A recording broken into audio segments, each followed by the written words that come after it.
Great. Good morning, everyone. We are good to go. We'll do a quick, sounds like we don't have any echoes, which is fantastic. Good morning, everybody. It is June 24th. This is the Committee of the Whole for the District of Squamish. My name is Councillor Jenna Stoner. As acting mayor this month, I'll be chairing this meeting. I would first like to recognize that we are gathered here on the traditional unceded territory of the Squamish people, Hatsqualin, Quislukmuk, Tlat Squamish, Oakmail. It's also important to recognize that this past weekend was Indigenous Peoples Day, and June overall is Pride Month as well, and so lots of important times to take moments to reflect and figure out how we can better support all those across our communities. As I was reflecting on this, I've had the pleasure of taking a critical allyship course with Tatalia, also known as Michelle Nahani, and in that course she shares teaching around Chen Chuan Sui, how to uphold one another and support one another. And I really appreciated her definition of critical allyship, and something that I've been reflecting on, especially this month and over this past weekend, where she says, critical allyship is upholding one another, means I bring my best to the situation and so do you. We co-create the best solution together. This approach takes more time and requires good relations. And so something that we always turn our hearts and our minds to at this table and across our community, especially this past weekend as Indigenous Peoples Day, but every day. With that, I'd also like to recognize that this meeting is being live streamed, recorded, and will be available to the public to view on the District of Squamish website following the meeting. If you have any concerns, you can notify our corporate officer, who is Melissa Von Bludo today over here. With that, I would look for an adoption of the agenda from my council colleagues, moved by Councillor French, seconded by Councillor Hamilton. Any opposed? Motion carries unanimously. We do have a full agenda before us today, Council, and we'll do our best to make good use of the time for discussion and dialogue around our table. And we're going to get kick-started with a very exciting project, which are the results of the 2025 Citizen Satisfaction Survey. And I'll pass it over to Ms. Fiona Rayher and Christina Moore for their presentation. Thank you. Good morning, Council. I'm Fiona Rayher. I'm Public Engagement Specialist here at the District, and I'm here with Christina Moore, Director of Communications. Also joining us is Cale Lewis from Discovery Research, who will take you through the detailed findings from the Citizen Satisfaction Survey in a few moments. First, I would like to set the stage by providing an overview of the Citizen Satisfaction Survey's objectives and the importance of working with a research company. In April of 2025, the District of Squamish conducted a comprehensive mail survey with a random sample of Squamish residents. The residents were asked to rate their level of satisfaction with a variety of district services and programs. The 2025 Citizen Satisfaction Survey in Squamish had the following objectives: to measure resident satisfaction levels with district programs and services, to determine the public's views as to the types of changes needed in district services, to summarize the public's views as to the priority of future operational or infrastructure improvements, and to identify areas for improvement overall. Discovery Research, an independent consulting firm, was retained to conduct the 2025 Squamish Citizen Satisfaction Survey. President of Discovery Research, Cale Lewis, has over 30 years of experience as a research consultant and has conducted citizen satisfaction surveys on behalf of Kelowna, Nanaimo, Cranbrook, Campbell River, and many others. As mentioned, Cale will present survey findings and is with us online to answer any questions that you might have. Thank you. Thank you. Thank you very much, Fiona, and thank you, Christina. Can you guys hear me okay? We can. Thank you. Go ahead. Yeah, and thank you for the District of Squamish for having Discovery Research conduct this important project for you guys. Just going to go through a PowerPoint presentation of some of the results. I'm going to attempt to share my screen now. Hopefully that will work. Okay, so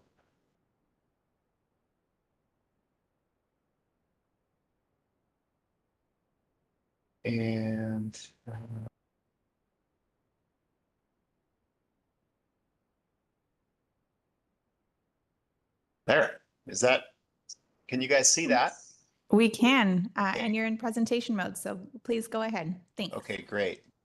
All right, so we sent out 1,800 survey invitations to a random sample of Squamish residents, such that all addresses in Squamish were eligible to be chosen for this research, and we got that sample from Canada Post, so that it was a random sample, which is very important in establishing a true representative sample.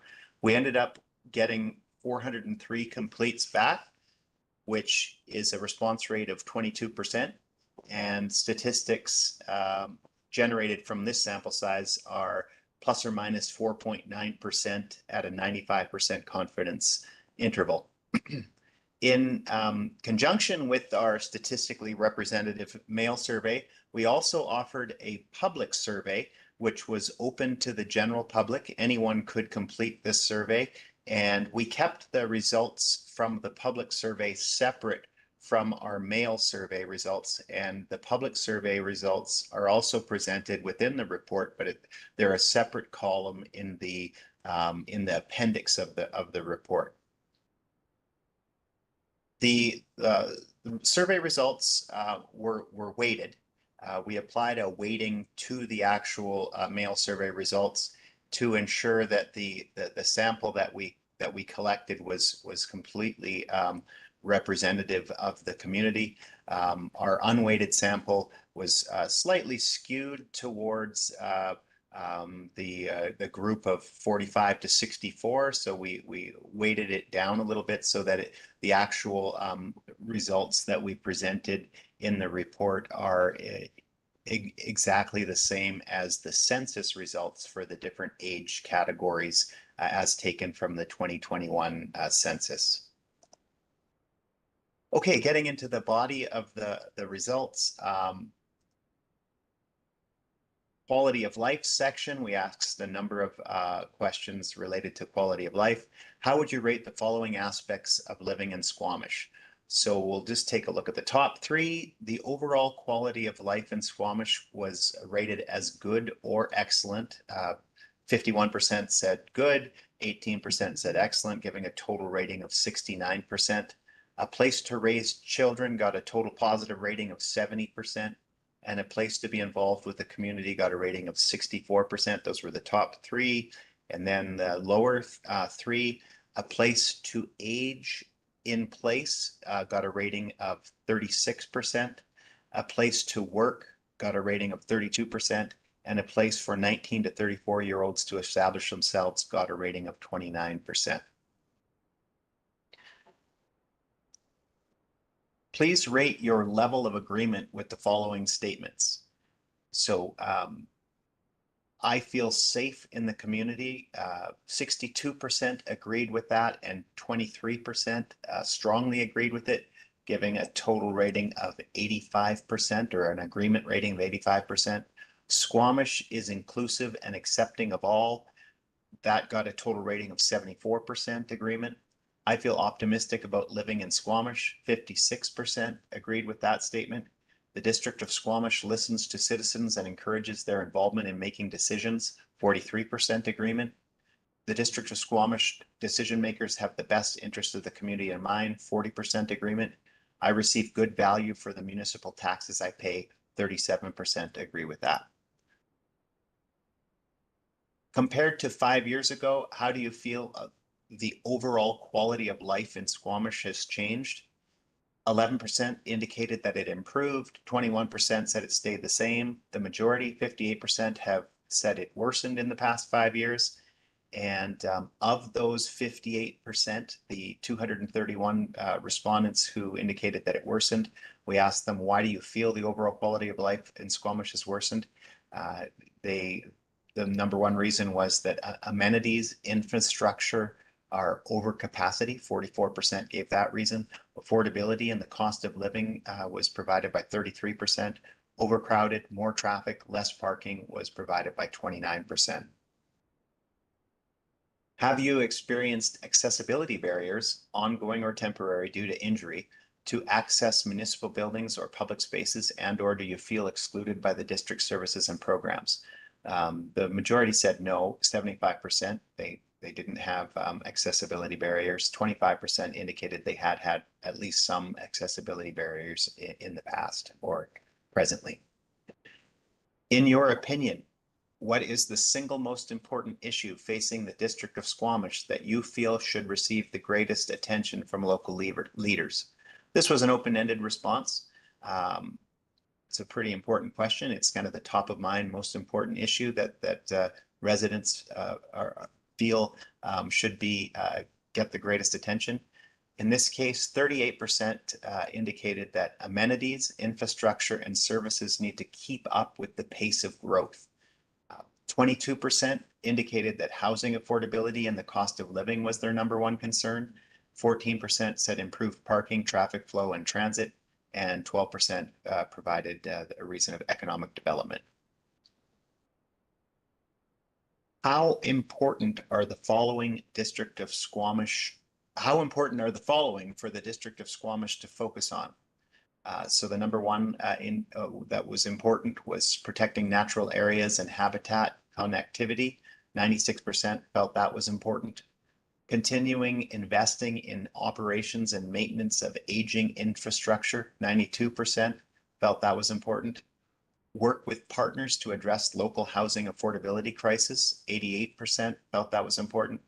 And if we skip down to the bottom three, the less important items that were measured, enable an inclusive, diverse, equitable, and accessible town where people feel they belong. Still important at 70%, but it was less important than the other things that were measured. Respond to the climate emergency. Example, accelerate the implementation of the Community Climate Action Plan. 68%. Invest in a new or larger Squamish public library was only seen as important by 44%. Next, services. We measured people's satisfaction with services. How satisfied are you with each of the following utility and public services? Curbside collection of garbage, 91% were either satisfied or very satisfied. Drinking water system maintenance and upgrades, 88% were satisfied. Curbside collection of organics, 86% were satisfied. Curbside collection of recycling, 85% satisfied. And then we jump down to the bottom. Drinking water fountains, people weren't as satisfied with that, 40%, and public washrooms got a rating of 39% satisfaction. How satisfied are you with each of the following community safety services? Fire services, 96%. RCMP, 78%. Hazard management, 73%. Emergency preparedness, 71%. Bylaw enforcement and animal control got a 63% satisfaction rating. How satisfied are you with each of the following road and transportation services? Trails maintenance got the highest rating of the items that were measured with 84% satisfaction. Snow clearing and ice control, 68% satisfied. Road and bridge upgrades and maintenance, 65% satisfied. And then skipping down to the bottom, vehicle transportation, infrastructure, and traffic flow got a 45% rating. Public parking and parking management got a 30% satisfaction rating. How satisfied are you with each of the following recreation and cultural services? So first of all, library services and programs got an 86% satisfaction rating. Playground access, design, and maintenance, 79%. Number and quality of parks, 75%. And when we jump down to the bottom two, recreation programs got a rating of 44% satisfied, and recreation facilities got a rating of 32% satisfied. Trade-offs and community priorities.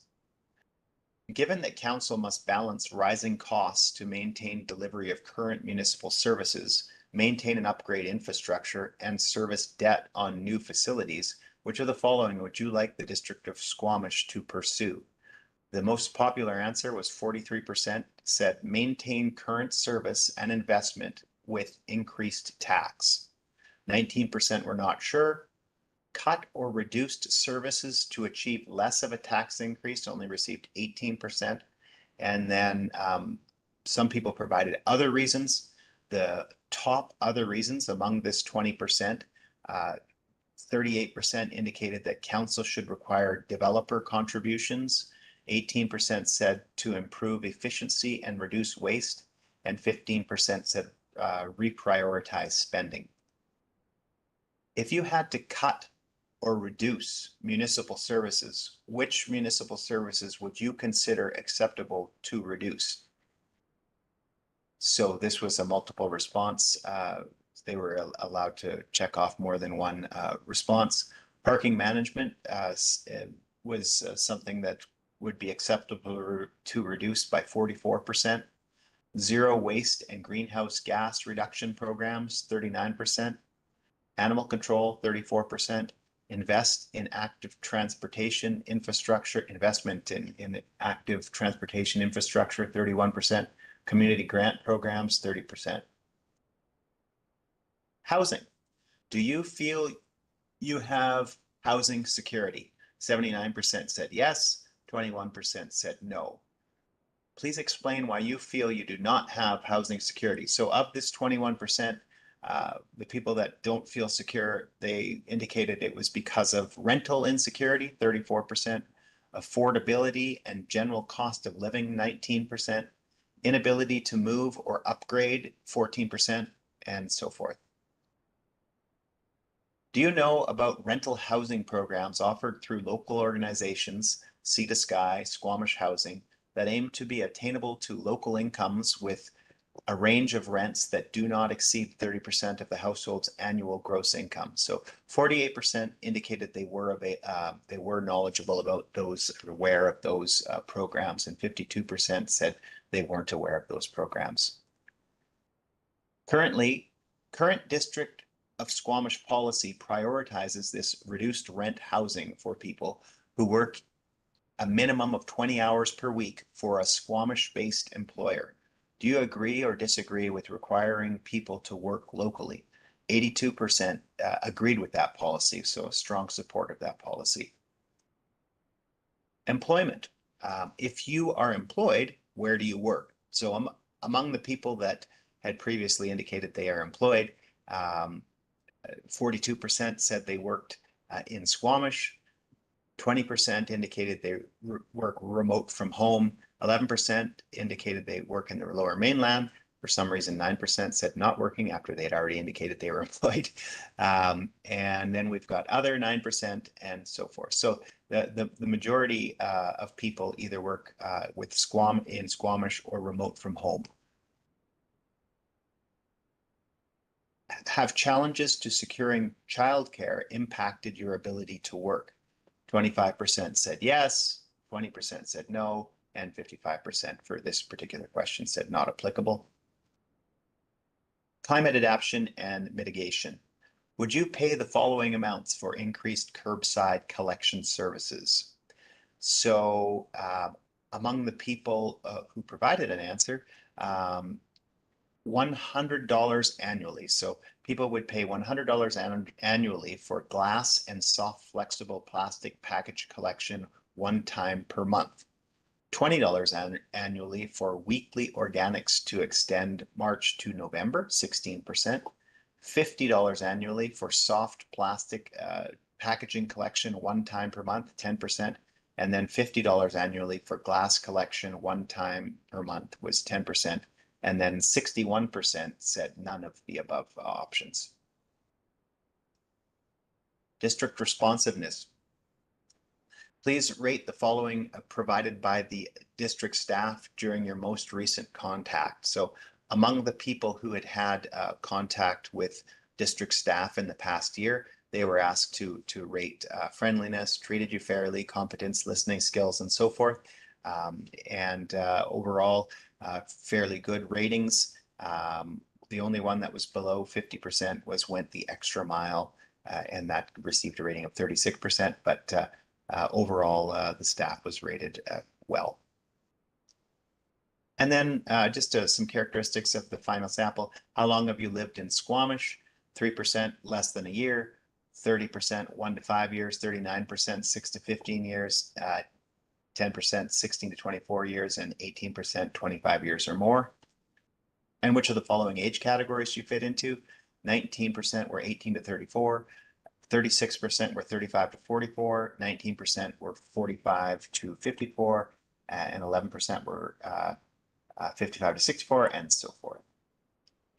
So that concludes my presentation, or our presentation, and I'm open to any questions. I realize I went through that pretty quickly, but it's a lot of information. That's all right. Thanks so much for the overview. And we did have it in our package in advance, and it is on the public agenda that's available through squamish.ca for any folks who are listening online and want to walk through the full results. They are available and posted. Council, questions either for staff or for your colleagues? Go ahead, Mayor Herford. Thank you for the presentation and the work on this. Trying to contextualize this I guess spent a lot of time looking at this, trying to make sense of it. And the one spot where you stopped is a great example where, well, we asked them if they were employed. They said yes, which led them to this question, and they said they're not employed. And there's contradictions throughout. Was there anything in particular that that stood out that way, or how do you design that employment question is great. Like it should lead to like a zero result for unemployed if you can only get there by saying you're employed. So how does the design play into these, and how much of that is just human nature and a sort of a normal result? When you're doing a mail survey, unlike an online survey where you can completely control what questions come up based on the responses of the next one, this one, it's all listed there. So some people will go through the survey and make some mistakes like that, where they've indicated that, or perhaps, I mean, I can actually dive into that and see exactly what occurred there. It is possible that some people, classified themselves as, being retired or something like that, and then they proceeded and answered the next question. But I should actually go and clean that up. So that could be something that can be improved. Yeah, sorry, I didn't want to pick on that one. It was just an interesting example. There are other pieces where, parking is a challenge, and then the number one thing we'd vote to reduce is parking management, which would address the challenge. Like these kind of contradictions, which I come across in conversations in the public. But I'm just wondering, is there anything like it compares that stands out to you from other of these projects that you've done in this work and in these responses? Okay. Yeah. I mean, one thing that really stood out was that, what we found across British Columbia in many, many communities is that the number one concern in almost every community that we do, and the one that's been increasing dramatically is homelessness and the problems associated with that. But yeah, in Squamish, it's lower down on the list. It's I mean, that's great for you guys. Either that or the other problems are taking precedence over home. I don't know, but yeah. So that would be something that was looked like a positive to me. Okay, I just have one question for staff. Yeah. Thanks. Councillor Pettingill, go ahead. Yeah, thanks. Actually, just following up on this, just sort of wondering about that broader context, because I would sort of say, looking globally and nationally, things are pretty dark, it seems, and there's people upset about a lot of things, agitated. And so, there's some really positive aspects of the survey, and other pieces that seem, there's concern about housing affordability. There's some concern about encampment, some of these things, but they actually seem to be national or international problems in many cases. And I'm wondering if you have a sense of how we compare. I mean, you spoke to the sort of public safety piece, but overall, are we sort of trending the same as everyone else, and the problems here aren't unique? Or is there are there things going on here with parking, with infrastructure, or whatever, that seem to be unique compared to other communities? Mr. Lewis, I will let you jump in on that. I want to recognize that it's probably outside of the scope of what we actually engaged you to do to compare us to other communities, but recognize that you have done this across a few different communities. So if you do feel like you have some anecdotal components that you'd like to share based on your experience, you're welcome to. But if you don't want to, you're also Sure, welcome yeah, to not no, answer. that's no problem. What the most useful thing that communities find is taking the information that you've got here. This is kind of like a baseline study, is my understanding. I don't know if you've done a full citizen survey before. So you've done this baseline survey. You're going to get kind of a roadmap that's been provided to you guys as to what they want you to focus on. And then the idea is that you'll make some changes or do your best to address some of those items. And in a few years from now, you take another measurement, and that's kind of your best comparison to be able to say, okay, we recognized, or we were shown that the respondents indicated this. We made some changes, and you take a measurement of it in 2 or 3 years time, and hopefully there's some changes and some improvements. So yeah, it's comparing against your own measurements that become most important. Thank you for that, Mr. Lewis. Did you have a follow-up, Chris? Yeah, I guess just sort of, and again, I'm sort of poking in. This leads to all sorts of questions, and I guess maybe trying to ask in a different way. Would you be able to put sort of an overall sort of summary metric on like overall satisfaction, and do you have any sense of how that would compare? Like I'm just looking if there's any way from what you've seen or so on, are we sort of trending abnormally, it seems, or this is sort of what you're seeing here, sort of par for the course of what's going on across BC, or do you have any sort of sense of that right now? I don't know if, no, I mean, a comparison between communities is not, the one thing that stands out with you guys that is a little bit different, that I haven't seen a lot of in other communities, is the focus. The number one issue that's provided by your when we ask them what's the number one issue facing the community, and that is that it sounds like you guys are growing tremendously quickly, and that and things are strained. So and that's I mean that is a bit unique, I must say. That's not something I've seen as the number one issue in other communities. So that is that the people have spoken. That's your number one thing to focus on. Is the number one issue that's in everyone's mind, is that trying to keep up with the growth. Thanks for that clarity. I have Councillor French next. Thank you. I'm curious to know, what's the rationale for the heavier reliance on the paper surveys and less emphasis on the results from the online digital responses? And for context, digital responses, I understand, was 423 and 403 paper surveys.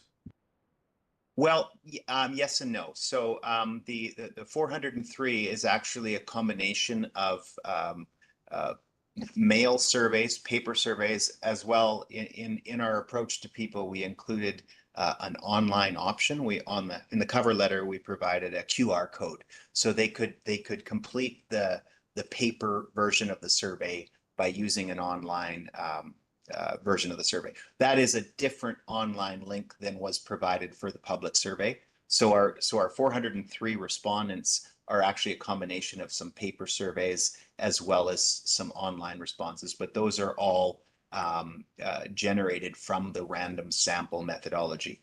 The public survey, which was completely online, and the difference and the important difference in those two kind of sources is that the mail survey is completely randomly chosen who had access to completing that survey. So you're taking a random sample of the community and getting a response from that group. The online public survey was open to everybody. So with that, we will sometimes get what we call self-selection bias. The people that have either a highly negative view or a highly positive view will tend to respond to those surveys, the self-selected surveys, more so than when you take a random sample. And that's why you know, all the reporting is based on the random sample, and allowing everybody to provide their feedback in the public version of the survey is important. And actually, when you take a look at the results, when you compare the results of the two sources, you'll find that the public survey is a little bit more negative. The ratings are a little lower, and it's because you know, they're people that have been self-selected. Okay, so now that has me thinking about the true randomness of the public survey. Were there controls in place to ensure that an individual did not have the ability to fill out the survey 10 times, like a restriction in some way that makes sure any one household or any one individual could only fill out the public survey once? For the public survey results, which none of those results have been reported today, that's just it's just an appendix column, right? We have the ability to determine the IP address of the respondent. So we will sort those respondents by IP address. The ones that, you know, if someone has a beef and they want to do 10 surveys, we can get rid of, like, we can tell if, so usually those type of people are going to be typing very specific comments that are, you know, they're repeating themselves on multiple surveys. It doesn't happen a lot. More often you'll in that you take a risk in those public surveys of potentially exciting a particular group in the community. For instance, maybe there's a you know, hot topic of whether or not there's going to be pickleball courts, so that, or something like that, right? So then you'll have the Pickleball Association share the survey link with everybody, and everyone will do it 5 times. Then all of a sudden, the #1 issue facing the community will be pickleball courts, and it doesn't make any sense, right? So that's the importance of the random mail survey. And in this particular case, we eliminated a few surveys from the public survey because it was clear they were repeated. But that's the drawback of having a kind of an open self-selected link.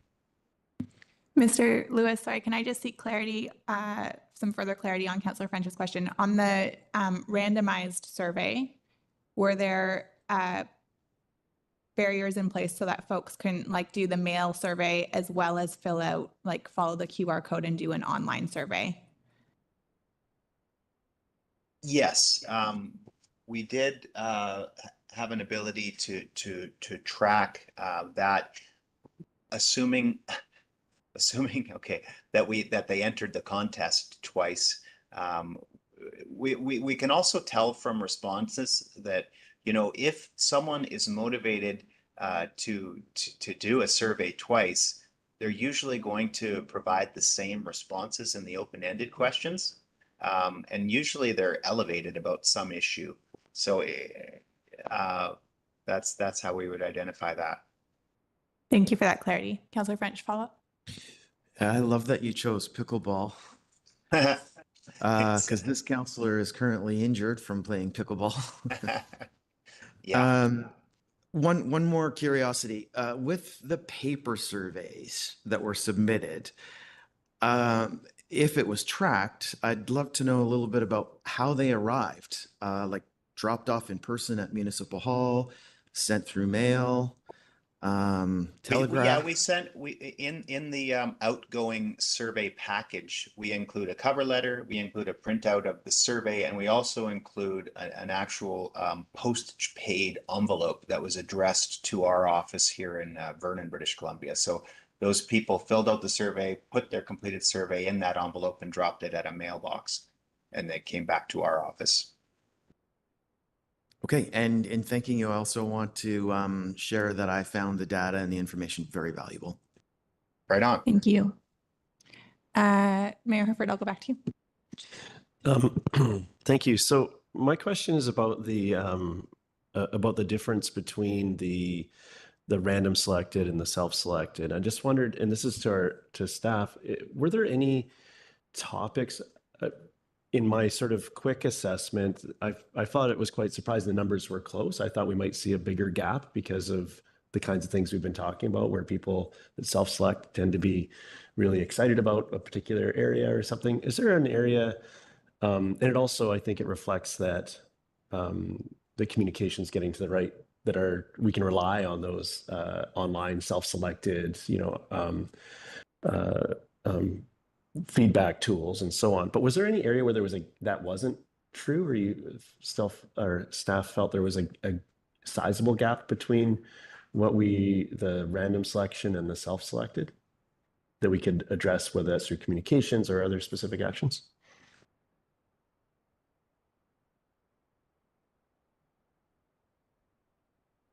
Do you want me to answer? I think Christina Moore was just about to jump in, so we'll Okay. let staff go for it. And then if you might want some follow-up. Sure. And I would add, I would be happy to hear Mr. Lewis's response here. I think that's the next step for us to really take a closer look at that difference. One of the next steps that we are planning to do with departments is to really look into the results and assess them department by department in terms of where that feedback might look. So I'm not sure that we have that clarity at this point in time in terms of that difference. We really have focused primarily on the mail survey at this point, knowing that was the goal of getting the random sample and just moving away from that self-selection for this time. So if Mr. Lewis has anything to add, would suggest. I mean, for this particular research, what I can do is I can go through the tabular results where we have the side-by-side comparison, and I can identify where items are, statistically significantly different. I mean, I'm not sure the value of that, though, because if you're talking about other surveys and other research, just like the pickleball example, depending on the topic and depending on the, who that survey link attracts, and how organized they are, they could skew the results in whichever direction that you wanted. If you've got a self-selection option, then that's, that's a possibility. Thanks for that.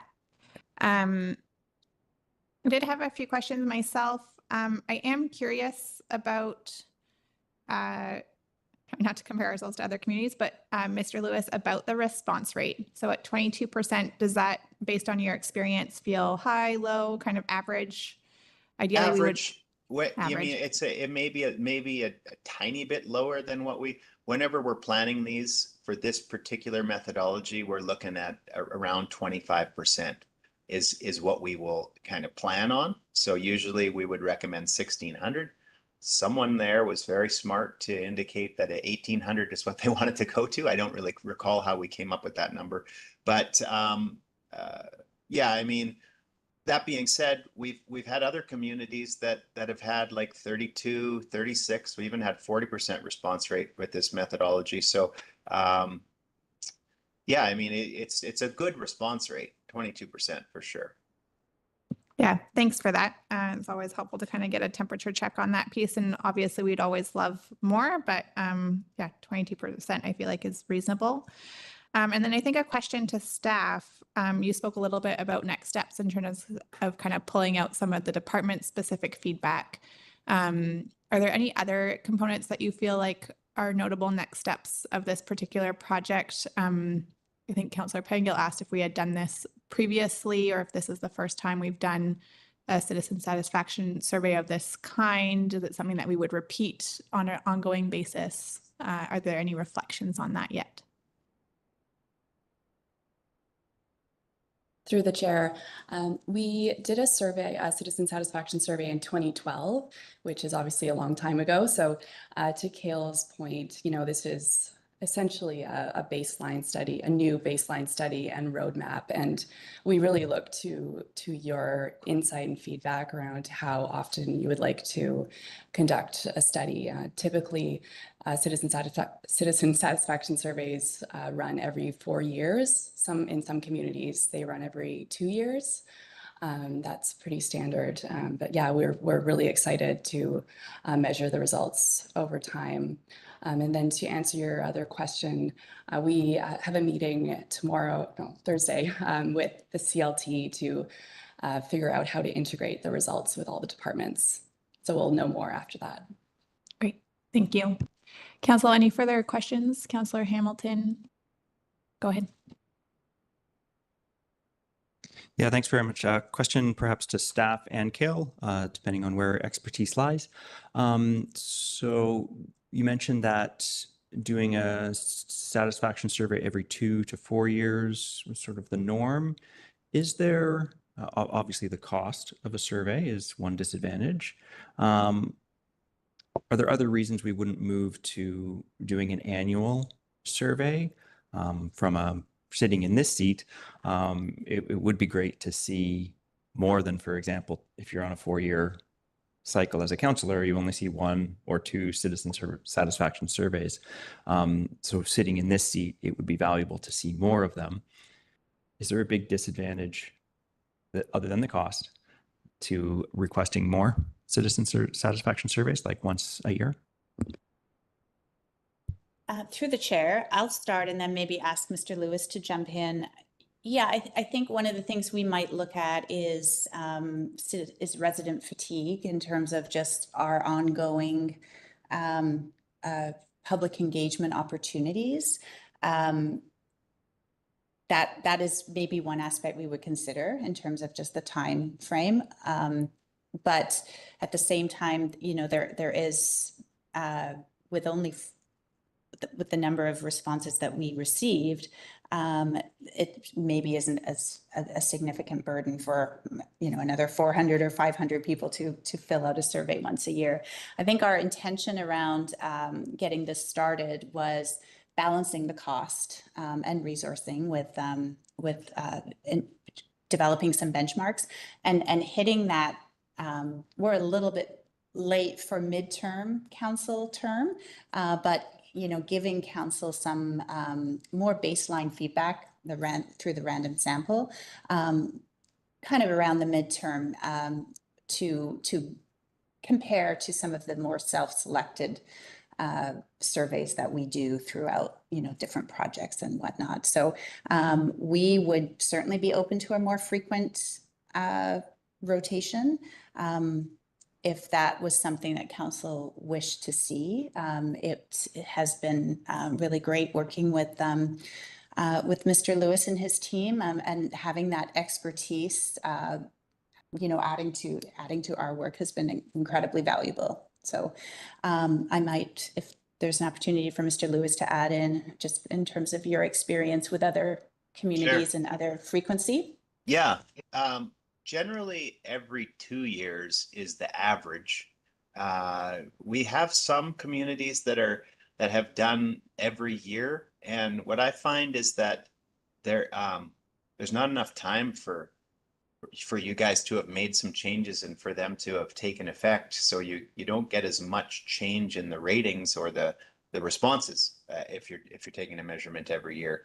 But generally, on average, it's every 2 years. Some communities do it once per term, so once every 3 years or something like that. But yeah, that's generally what we've found. Any further questions, Councillor Pettingill, go ahead. Yeah, just on this note, I've heard of other survey designs where you might ask for a larger sample size, but instead of asking everyone all 100 questions, you ask sort of a subset of 10 questions per person, and then collectively you get all the questions answered. So it's less burden and you can kind of do it more frequently and collate all the data. Is that something that you can do, or a reason why you wouldn't do that sort of thing? I mean, I don't know if I agree with the burden argument. We've just recently completed like 3 separate mail surveys in Cranbrook, and the response rate has been the same each time. You're getting a random sample to begin with, so the chances of your residents getting the same, like being chosen to receive the survey is not a lot. If they do, then maybe they do 2 surveys. But yeah, I mean, so I don't, I just don't see that reaching out to the citizens. I think one of the items on the results is that they wanted you to focus on listening to citizens. So I mean, if they have that complaint, then they will provide feedback via survey. Thanks. I didn't catch that. That's an interesting comment. Just one other thing. Do you ever include, or would you ever include sort of some, I guess, still looking for context of like, how do you feel about things provincially or nationally or globally as just sort of a temperature check outside of the scope to sort of see if there's differences? Is that a sort of question that sometimes gets used and or might not be useful? I mean, we do have some surveys that we've done for communities and regions where they're asking questions along those veins, and I do have one. I have one survey that we've done over multiple years that I could, you know, the next time we do this, we might add some of those questions into your survey. Thank you for that. And then I did have one other question around just survey structure. So appreciate we're going for a random sample here, and that's really helpful. Looking at the kind of demographic information that we received, we definitely didn't get a representative sample, especially of some of the minority communities in Squamish. And so I am curious if we ever do more, or if there's opportunity more of like representative samples to ensure that we're hearing from voices across the community. Well, I mean, it's a random sample based on the available addresses in the community. So, I mean, if it's possible that some of your, I mean, it should be a representative sample of all community members. If there's specific groups that are underrepresented, then perhaps those groups are just less likely to respond to surveys. I'm not certain about that. I mean, if it was really important that we have a certain number of surveys for specific groups, then we would have to go beyond the randomness and have a methodology that targets specific groups. Okay, and then can I just clarify if on reserve addresses were included in the scope? Any addresses that end in Squamish, within the boundaries of the Squamish that we'll see on the map. So we take the addresses that we get from Canada Post and then post it into a Google Map thing to make sure that it's within the boundaries of Squamish. Okay. I know that sometimes the mapping can be particularly tricky with some of the reserve addresses. So that might just be something that we want to be really cognizant of going forward, just to make sure that those have been fully included. Council, any further questions, Mayor Herford? Yeah, thank you. I just wanted to, the staff recommendation statement is the second one after receive is consider the 2025 Citizen Satisfaction Survey findings as early budget engagement. And by that, do you mean the results, like that is that next step of working through the results with the various departments to feed into the budget process? Like that's what's meant by that statement? So make sure we all understand what's meant by that.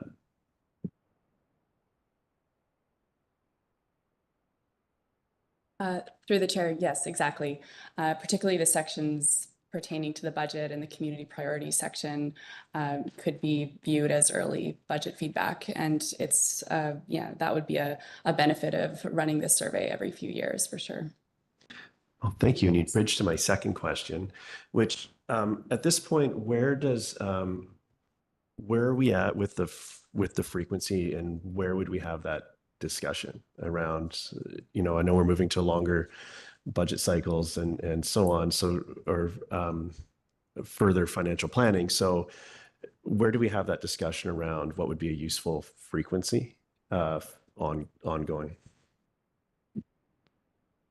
Just to clarify, do you mean frequency of the citizen satisfaction survey? Yeah, I think that's a great question. I think part of what we wanted to achieve here was to establish that benchmark. Given, I think we would be looking for council's feedback in terms of the usefulness of this and the sort of guidance that it can provide in terms of decision making as you move forward into the financial plan discussions and further ahead. And then, with that feedback, we can certainly look to incorporating a frequency of this survey into our financial plan for future years. We can currently, the way it was proposed, this was a bit of a test run that we had proposed to do it every 4 years midterm. So if council wishes to see a greater frequency, that would be great feedback to receive. And then we can look at building that into the financial plan, proposed financial plan. So I was going to move the staff recommendations in Hamilton's hand first. when the time is right. Just a quick question on preferred mechanism of feedback. Would you like is this a situation where you would need a council motion regarding the frequency of the surveys, or would you prefer comments during receiving the motion? I'm seeing our corporate officer nod when you said a council motion would be preferred. All right. And thank you very much for that clarity. So we do have a few recommendations on the agenda from staff, which I'd suggest we go through those first. And then maybe we can also make some comments around frequency. And if we're seeing some cohesion, we can then talk about a motion around frequency of the survey going forward. So I did see that Mayor Herford had his hand up to move the recommendation. Is that correct? Moved by Mayor Herford, seconded by Councillor Pettingill. Would you like to speak to it?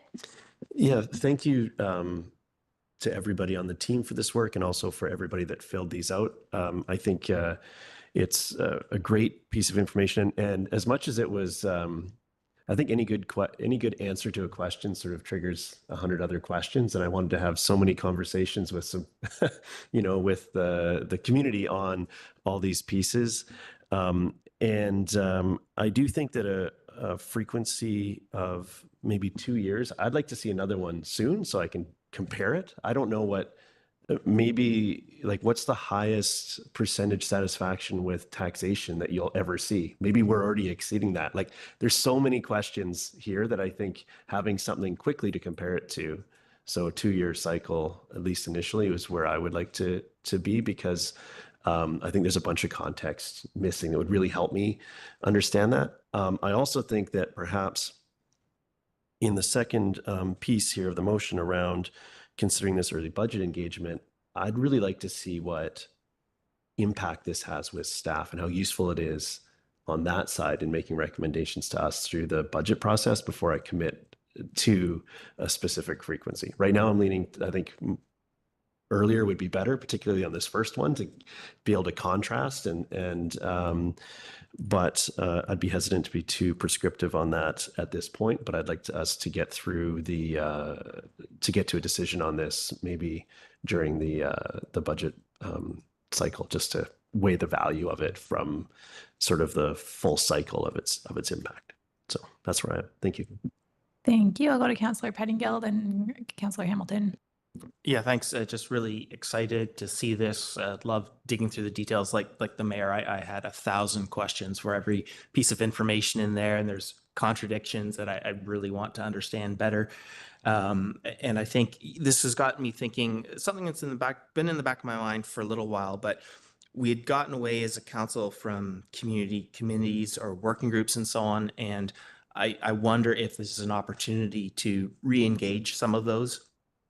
There's some real disconnect, I think, in some cases about what we are doing or what we're actually able to do or what we're responsible for. And it's not the whole picture, but explains, I think, some of the dissatisfaction. And so just an opportunity to have some of those deeper conversations with portions of the community in part of a working group might make sense. So I think not something I'm going to move today, but for us to think about going forward, how we do some of the greater engagement. It's interesting that the majority of the responses were from people who came here in the last 15 years, who are the very drivers of the growth that is causing a lot of the anxiety is interesting. And, it wouldn't have been fair when we were 15,000 people, for those 15,000 people to pay for all the infrastructure for the next 15,000 when they arrive. So we're in this spot where as people come, we then start to build up the funds. And so there's timing things that we have to work through as a community. So interesting. I wonder if, this seems to me there's a lot of overlap with the vital signs work. And I wonder if there's an opportunity. I would love to see annual reporting of this sort. And I wonder if there's an opportunity to collaborate with that group and really get some just extra fantastic information. I think, I do wonder about just the general sort of global increase in anxiety and negativity in the world, and does that, or how does that impact here? It's just one of those things I'm curious about. The other thing that I just want to touch on is, to me, the ultimate overall sort of metrics of satisfaction, I think, might be the rate of growth and the cost of housing, because the faster you grow and the more expensive housing is in a free market society where there's freedom of motion, the most popular places, the most desirable places become the ones that grow the fastest and have the most expensive housing. And so it's an interesting thing to think of, but overall, while there's many things to work on, it's why I'm on council, because I want to work on those things. The fact that it's expensive to be here and that it's grown so fast is actually a sign that, when all things considered, people still really, really want to be here. So just so many fascinating things in here. So thank you. Thanks for your comments and reflections. Councillor Hamilton, go ahead. Thanks very much. Happy to receive this citizen satisfaction survey. I found it very useful to see the community's perspective represented in this way as a randomized sample of the community. I see the importance of having the mail out survey and to grab that segment of the population who is perhaps not super negative towards something or super positive towards something, so that in-between group, the silent majority, if you will. I certainly heard in this feedback many of the challenges that we know exist, the cost of infrastructure, housing affordability, habitat protection, all of these things that come in tension with each other. And one resounding piece that I've read from this is the confidence that we're getting good value for the taxes that we pay. And I think that that's something that helps all of it. All of the pieces get better when we both get good value and perceive that we get good value from the taxes we pay. I think it's been extremely valuable to have this sort of survey run by an external consultant, because I know that coding process of taking that feedback, taking that really important open-ended feedback and putting it together in pieces, I think that's very important and a critical piece of work. So yeah, thanks very much. Oh, and I also support it going into budget feedback. I think that's a very sensible thing to do. Any open-ended comments on how frequently you might want to see a survey like this done? Yeah, an open-ended comment. I think that it makes sense to do this annually, as we need to do a budget. We're legislatively required to do early budget engagement. And I think it just makes sense to make this part of our early budget engagement effectively on an annual basis. Thanks for that. I have Councillor Anderson, French, and then Greenlaw. Thank you.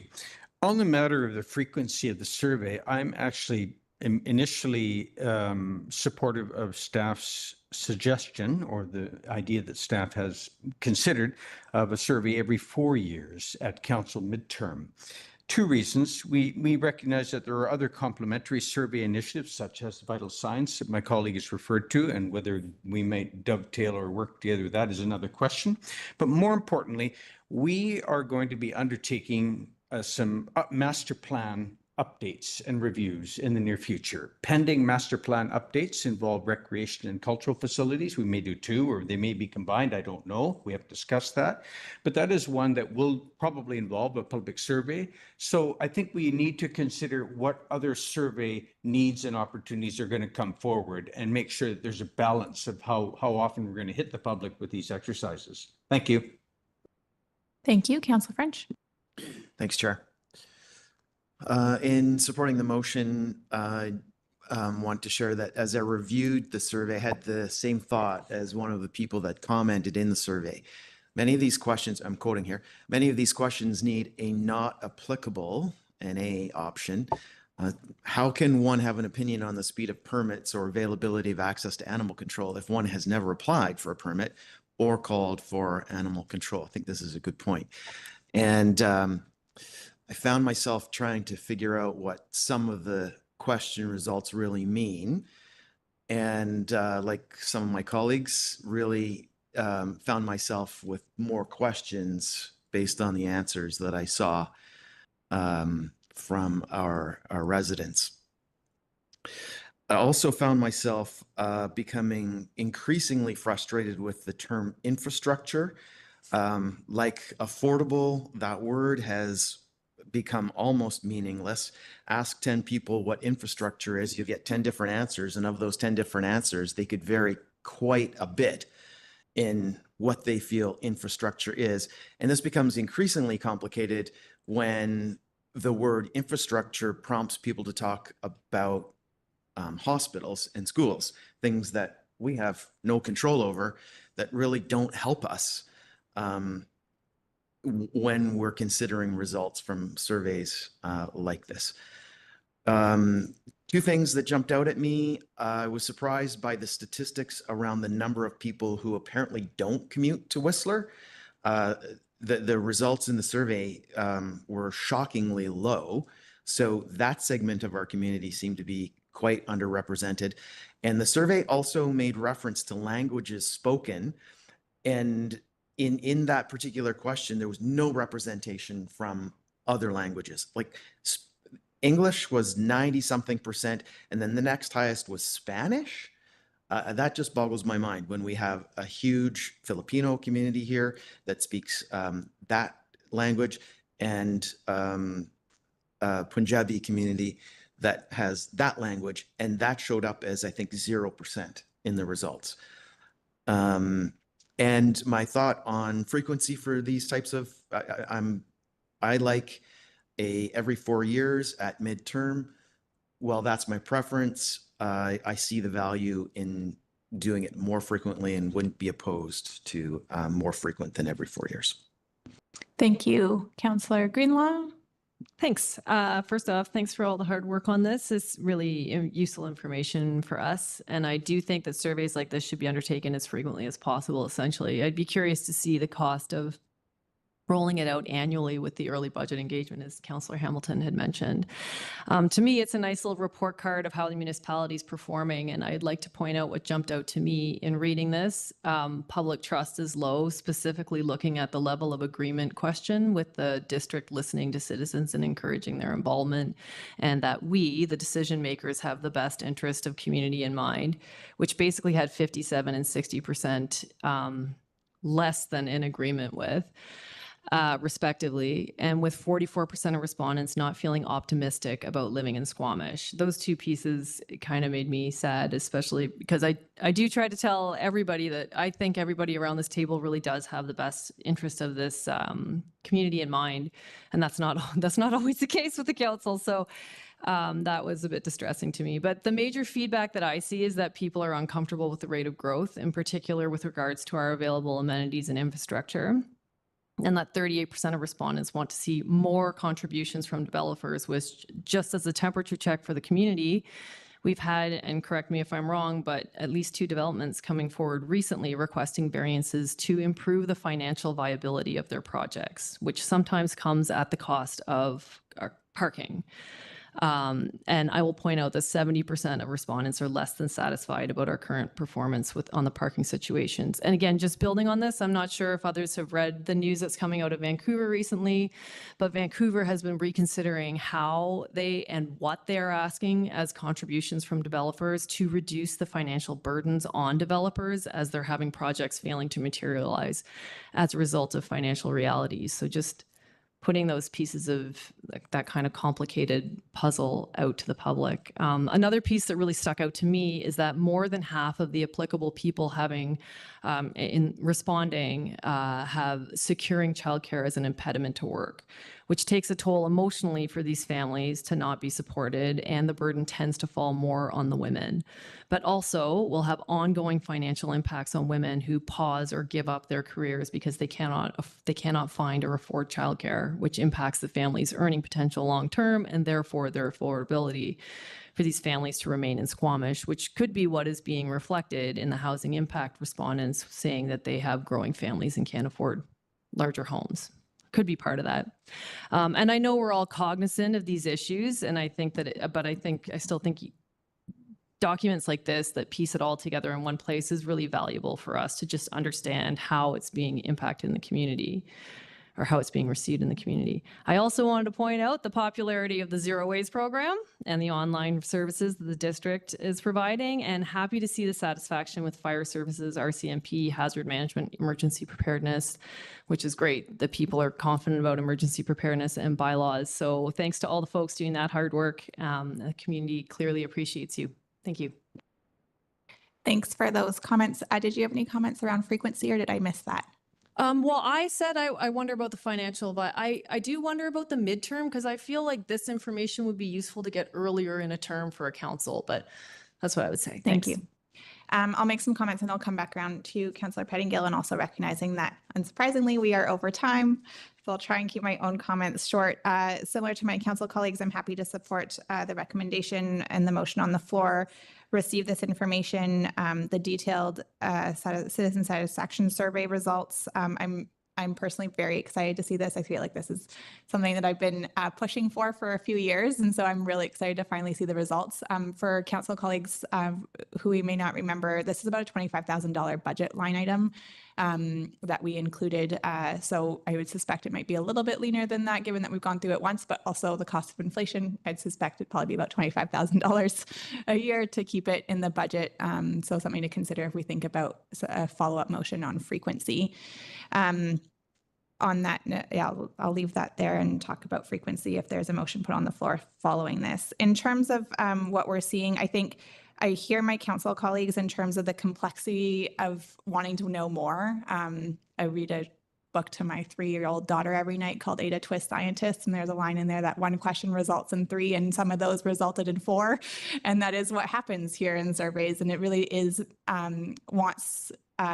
leads us to try and ask more questions, to want to know more. But that is the beauty of citizen satisfaction surveys. They're a point in time. They are not getting all the answers. We know that the issues that they're trying to get a sense of are complex. But those of us that sit in these chairs in the district and do this work day in, day out, it's so important for us to just take a step back, ask the people who are out on the street, who are receiving those services, for just their general check-in. Not the, oh, but what if, and the trade-off, but the like, hey, how's it going? And I think that that's what the citizen satisfaction survey does. It doesn't give us all the answers to the complex questions, but it gives us a good temperature check. And I think that that's really important. And I hear the results loud and clear, similar to Councillor Greenlaw. There are some components in there that really make me think that we can do there's room for improvement, and that's part of what citizen satisfaction surveys allow us to do, is reorient to where we want to try and lean in and do a little bit better. And part of that for me looking at this is around community engagement. It's around showing up differently, to have those more in-depth conversations with community, to build that trust back and that understanding in terms of who does what, who's responsible for what, how we work in advocacy to our other orders of government. And it also brought me a lot of comfort in recognizing that there is a lot of satisfaction in living in this community, that there is actually quite a bit of hopefulness. It's a great place to raise children, that there is a lot of support for all the work that Public Works is doing, that the foundations of what municipalities are meant to do in terms of stormwater, wastewater, water systems, fire, bylaw protection, and police services are like, those are the core of what a municipality is meant to do. And I'd say we're getting good responses on that. And we also do recognize that the rate of growth has been challenging, that investment in the public, sorry, not just the public, but the really visible amenities that people use day to day, like Brennan Park, are later down in our list. And so we have been investing in things that people don't see every day, like the fire halls. And so that's a harder communications task at the end of the day.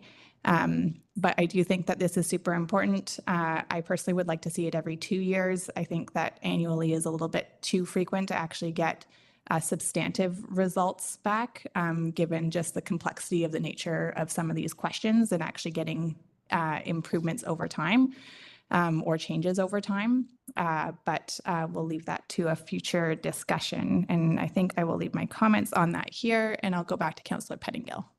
Yeah, I just want to pick up on a couple of things that I forgot to mention and just highlighting that all of our agendas and minutes are available online for anyone in the public to scrutinize. All of our council meetings are on YouTube, so you can watch. There's transcripts now. So they're fantastic resources to see what council is actually doing and how we're balancing all the things. I want to be clear too. I know myself, and I've heard from most of my colleagues, we're, I believe all of us, very happy to go and grab a coffee with someone. And so if there's anything you want to know, please just ask. I'm not a fan of engaging on social media for, I think, obvious reasons. It's become quite a toxic place, but love having a coffee with someone, even or maybe especially when we don't agree on some things. And I just want to point out too that everyone on council and the vast majority of our staff, we live here, we pay taxes, we face the same challenges getting kids into Brennan Park or finding a parking spot. We're here because we are also concerned about these exact same things. There are many, many, many complicated trade-offs, and I think maybe that's what the average person in the public doesn't see, and it's one of the reasons why I love having a coffee with someone, because you can dig into some of those things and help people understand. But, you know, for a lot of the things, there is some disconnect between what we can do and what we are doing and what people's understanding is. So please take advantage of that. Ask us to go have a coffee and recognize we are just like you. Our language seems to talk as if the district is a separate thing, but we are the citizens of Squamish, all of us around this table as well, and we care just as deeply as you do. And so please engage with us. And yeah, thanks for all the feedback. Thanks for that. Not seeing any further hands, I'll call the question. All those in favor? Motion passes unanimously. Councillor Hamilton. Yeah, I'd like to put a motion on the floor. Sorry, before you do that, Yep. I just saw Miss Moore's hand shoot up for a quick sec. So before there's a motion, we'll go to staff. Thank you, Chair. In advance of council considering a new rotation or a further frequent rotation, just if I may, just add one additional consideration in terms of the resourcing. Councillor Stoner mentioned the financial cost, which isn't hugely significant, but there is, certainly resourcing, staff resourcing in terms of implementing the survey as well, even given that we bring in a consultant. So if I may, an annual survey would be quite challenging for us to implement, I think, given our current resources. We could certainly look to increasing it more frequently than every 4 years, but I think annual would be a challenge, if I may. Thank you for that grounding before we hear a motion from Councillor Hamilton. Perhaps a question. So perhaps I was viewing the offsetting of the early budget engagement, because that's a task that communications needs to do every year. Incorporating the budget survey into the early budget feedback, does that offset the additional workload in any significant way or not? I'll go to CAO Glenday, recognizing that we're probably getting into more detailed budget and staffing decisions and discussions than what we expected to today. Thank you very much, through the chair. Appreciate the question. My preference would be to take this away from like sort of analyzing the question around, is there an offset? The consultant's input around 2 years is ideal, and then we can bring back something for council to consider around pre-budget engagement, this survey, with more time to have a look at it rather than trying to answer these on the fly unprepared. Yeah. Go ahead. So does staff need a motion to direct them to do that work to come back with that recommendation? Or is this conversation sufficient? I'm going to test a motion because I feel like motions are usually helpful, but we'll try and leave it broad. So that staff be directed to come back with options for including follow-up citizen satisfaction surveys at either a 2-year or a 4-year interval. Seconded by Councillor Anderson. Seeing general nods, but maybe not. Go ahead, Councillor Hamilton. An amendment? Yep. That staff consider either annual, 2-year, or 4-year intervals. On the amendment, seconded by Councillor Pettingill. Any comments on the amendment? Go ahead, Councillor Pettingill. Yeah, I'm still interested in a 1 year. It's not clear to me what the obstacles are, and maybe there's easy answers and we can quickly exclude 1 year. But, you know, I don't necessarily need a fancy report. Having raw data annually and maybe every 4 years, there's the publicly shared report, or you know, does that help? Can we collaborate with vital signs and offload stuff? I just like some understanding of like what are the roadblocks to annual. All right. I'm going to call the question on the amendment. All those in support of the amendment? Any opposed? Motion carries. On the motion as amended. Any further comments? Go ahead, Councillor Friend. Yeah, thanks, Chair. I'm happy that the direction we're giving is for staff to come back with information, because if there was going to be a specific direction, and it was something more than every 4 years, I would be opposing, purely because somewhere around 18 or 19% of the respondents to our survey said no to increase property taxes. And I fully expect that the funding that would be needed for anything more than every 4 years would come through taxation. Councillor Greenlaw. Yeah, that was kind of my comment in the frequency as well. Like if it can be rolled out with other pieces and a more simplified version where we're just getting pieces of data that aren't like really cumbersome and expensive to put together, that's kind of one scenario for me as well. Because again, we did have feedback to not increase taxation, and any increase of services presumably will result in that. But I do think it would be really beneficial to get some of this information more than every 4 years. It would be really useful to have this as a touch point, you know, more than once within a term, I think. Yeah. Mayor Harford. I'm happy with where we're landing on this motion. I think that it's important that we're mindful of resources while we make these decisions. So having the analysis will really inform our decision going forward. And I'm looking forward to having staff will also have some time with this to actually come up with what would be useful for staff to achieve their tasks through the budget process, which I think is really what this is all about. Councillor Hamilton, then Councillor Pettingill. Yeah, thanks very much.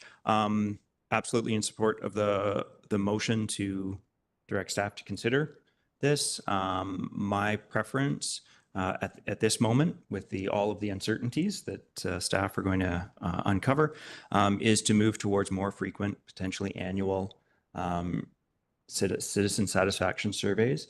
I think the value of having survey data comes in the repetitive nature of that survey data and the folks that are looking at that survey data and making decisions based on it. And while there's a big component of staff who will see, if this is every 4 years, you'll see repeated surveys, as we have staff here for much longer than 4 years. But for council who are ultimately responsible to make these decisions, I think it's really important to see on a continuous basis how our decisions are changing within our community on a regular basis, not just once or twice per term. Thanks. Councillor Pettingill. Yeah, for me, having this data annually is really important in my mind. And from what we've heard, this sort of forms a baseline, and then you repeat, as I understand, the same questions to get the full value. And so, if we're saying the same thing, this could or should be a templated process that's hard to set up the first time, but then easy to replicate year after year. And so, in my mind, sort of redesigning the survey is something that happens every 6 or 8 years, but we're talking about for now about we've got a version, let's just run with exactly this and not a bunch of work and graphic design and so on every year. And so hopefully that allows us to happen, and I'd like to understand if that doesn't work for some reason. Thank you. I'll be supporting that motion on the floor. I think I look forward to a future discussion around the pros and cons of how to do this more frequently. And with that, I will call the question. All those in favor? Motion carries unanimously. Thank you very much to staff and to Mr. Lewis online. Thank you for all your insights and your support in this area of work and for being here today. Council, we are going to take our 10-minute break now. Apologies to staff who we are already running a bit late, but hopefully that will get us back on track overall for our items after the following one. So we'll be back at 11:30. Thank you.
Great. Welcome back, everybody.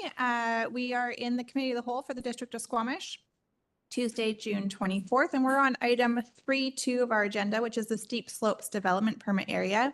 I'm going to pass it over to Mr. Matt Gunn. Thank you. Just hang on one second here.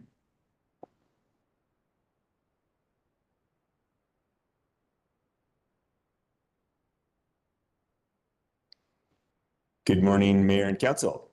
My name is Matt Gunn. I'm a planner with the District of Squamish. I am here with Sarah McJanet.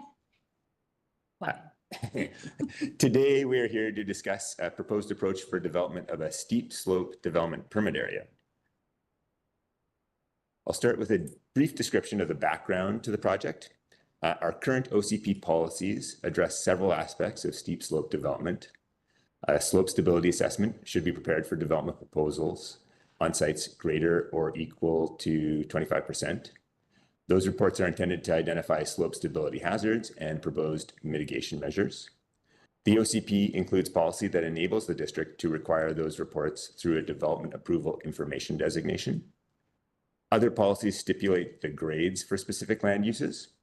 Single unit homes should not be considered on slopes equal to or greater than 25%, according to OCP policy, and no development should be considered on slopes greater than 40%.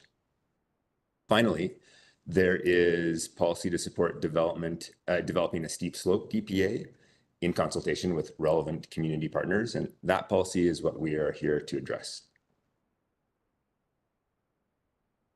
The proposed approach for the development permit area is to build upon existing DPAs used in British Columbia municipalities. To explore the feasibility of this approach, planning staff reviewed several DPAs and prepared an initial draft, which has been discussed with engineering, environment, and transportation staff. The intention moving forward is to engage geotechnical and environmental professionals familiar with the Squamish context for technical review of the draft to ensure that proposed guidelines are aligned with best practices and regulations. Following stakeholder engagement, the bylaw would then be brought to council for consideration of readings, or if council was interested, it could be brought to a committee of the whole meeting for further discussion before readings. Staff intend to complete drafting a professional review of the DPA this summer, conduct engagement this fall, and return to council for feedback by the end of the year. The design of the process is intended to minimize consulting costs and internalize as much work as possible based on the existing examples that we can see around the province, and try to avoid a reinventing the wheel approach to minimize costs of the project. Digging in a bit, existing steep slope DPAs used around the province vary quite considerably. At the simple end, there are examples that have as few as one guideline, which mandates a geotechnical report to address risk mitigation.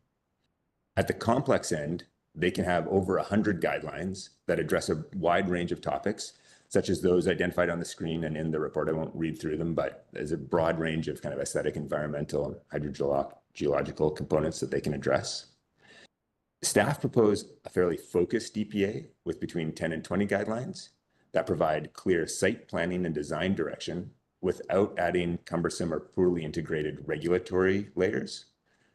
The primary focus would be looking at hazard mitigation with a secondary focus on non-hazard guidelines such as environment and design aesthetics.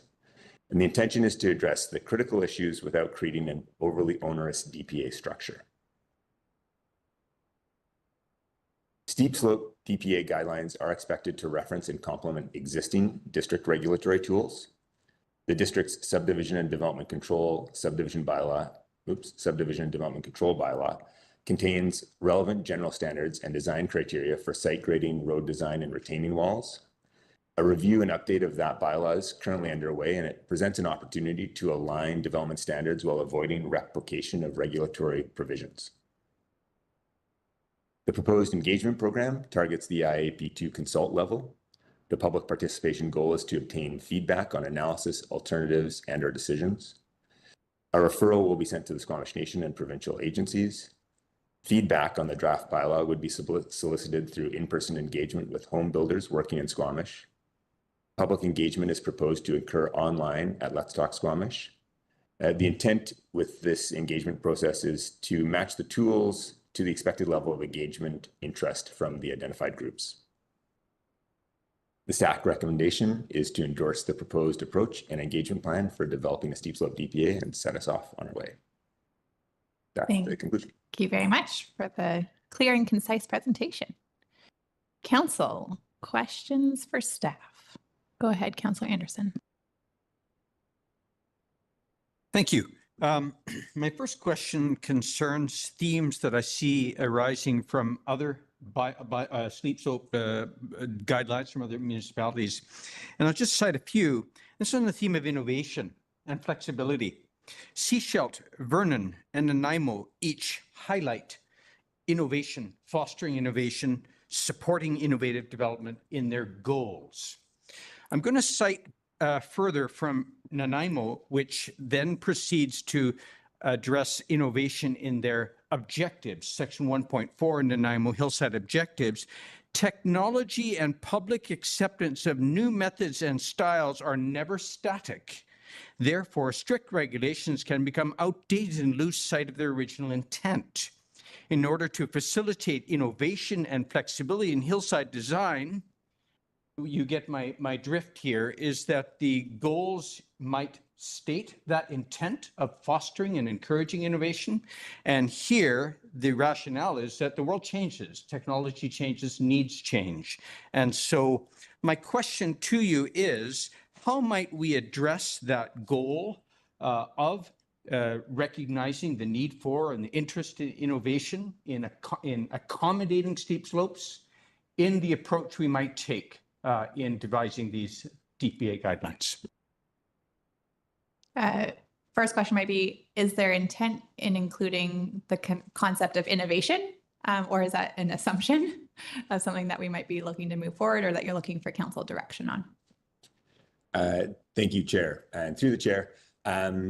So in our initial work, the approach we used is a fairly high-level scan of the consistent topics that were addressed through the various steep slope DPAs, and we tried to pull what was most consistently used. Innovation wasn't one that came up regularly through the scan, but what did come up is guidelines that essentially tried to create outcomes as opposed to define the approaches.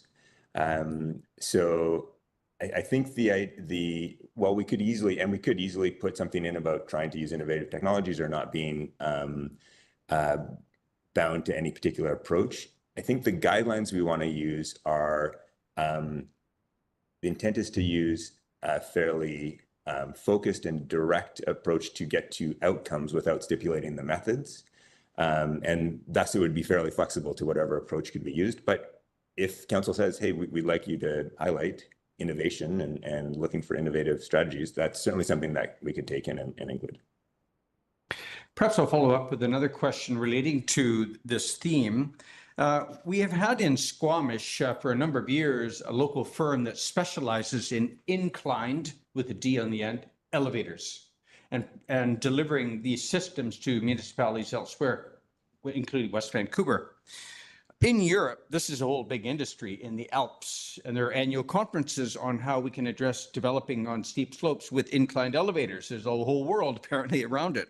Now, so the idea with such technology is to avoid steep driveway access, but also newer ideas about accessing multi-family units, larger complexes, and utilizing these. So, Mr. Gunn, my question on this is, will you list a range of categories of topics to include in the guidelines? I see that in Europe, they are including inclined elevators in guidelines, such as what we're talking about, addressing them. I'll just put that forward as an example of innovation, evolving technology and methods. We have about 500 hectares of land that's in future residential area where this is going to come into play. And so there's a lot of hard choices and hard issues there. Can we consider, for example, would we be able to consider inclined elevators and how to deploy them in our guidelines? Might they be mentioned? To the Chair. I I don't think there's anything that would exclude that in the guidelines that we've come up with. The guidelines are more intended to, as I said before, to reach some objectives and minimize certain risks. So proposals would be like minimize the change of slope and work with the terrain. They don't really specify technologies or transportation approaches. So I think those are called funiculars. Is that correct? Oh, distinct. Okay, my mistake. But it doesn't. We haven't tried to call out particular construction techniques like that. We've more tried to call out what we want to avoid and outcomes we want to achieve. So it's not something that we've tried to highlight. But again, if council feels like that's something we can do that. One more, Thank you. Councillor Anderson. I suppose my concern is that if we're too prescriptive, we lose that opportunity of considering such a thing. I do have a final question. Mr. Gunn, on one of your slides presented, you highlighted the existing tools, and one of them being the subdivision and development control bylaw, which, as you mentioned, has been under review, is under review, and it addresses road grades. And I do know, have been informed by a couple of different landowners, they're very concerned about issues of road grades and the implications of them. My question is, shouldn't the steep slope guidelines initiative inform the subdivision development control bylaw rather than the other way around? Where should road grades be addressed? Is it not in the guidelines? And then we can inform that discussion already underway in the subdivision development and control bylaw review? Through the chair. The road grades question is it's an examination in trade-offs. Risk is one of the elements that is addressed through the design of the road network in steep slope terrain where there might be geotechnical hazards, but it quickly gets into other considerations that are related to public works. Steepness has a big impact on the ability to manage those slopes or those roads during snow events. And our emergency services have concerns about access as road grades go up, especially during snow events. So it pulls in a number of really important considerations. And we've actually had, as part of a neighborhood planning process, a fairly comprehensive program where engineering, operations, emergency services worked on a discussion of some hillside standards that would help determine what those road grades are. And there was a lot of discussion with the developer who was proposing a set of grades and district groups about what those trade-offs are and what's an appropriate approach to set those standards. Because it interacts with these other aspects I think it's almost its own entity. And we've gone through a fairly comprehensive discussion on that to try and establish a new set of road grades, which are going to inform the subdivision and development control bylaw. I think that process was more comprehensive around road grades than what we would intend to get into here. And I think it should inform this, which will also inform the subdivision development control bylaw process. Thank you. Thank you, Chair. Councillor Penniel and Councillor Hamill.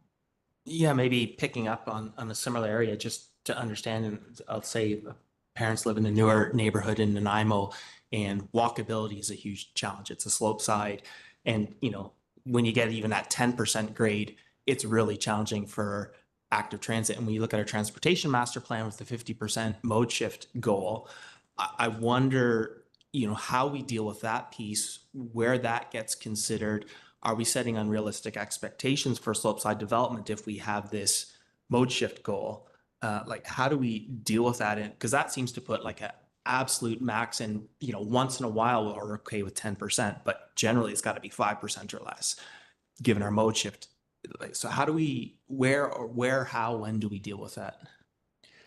Yeah, through the chair. That again is something that really, it's another component that drives what those grades should be.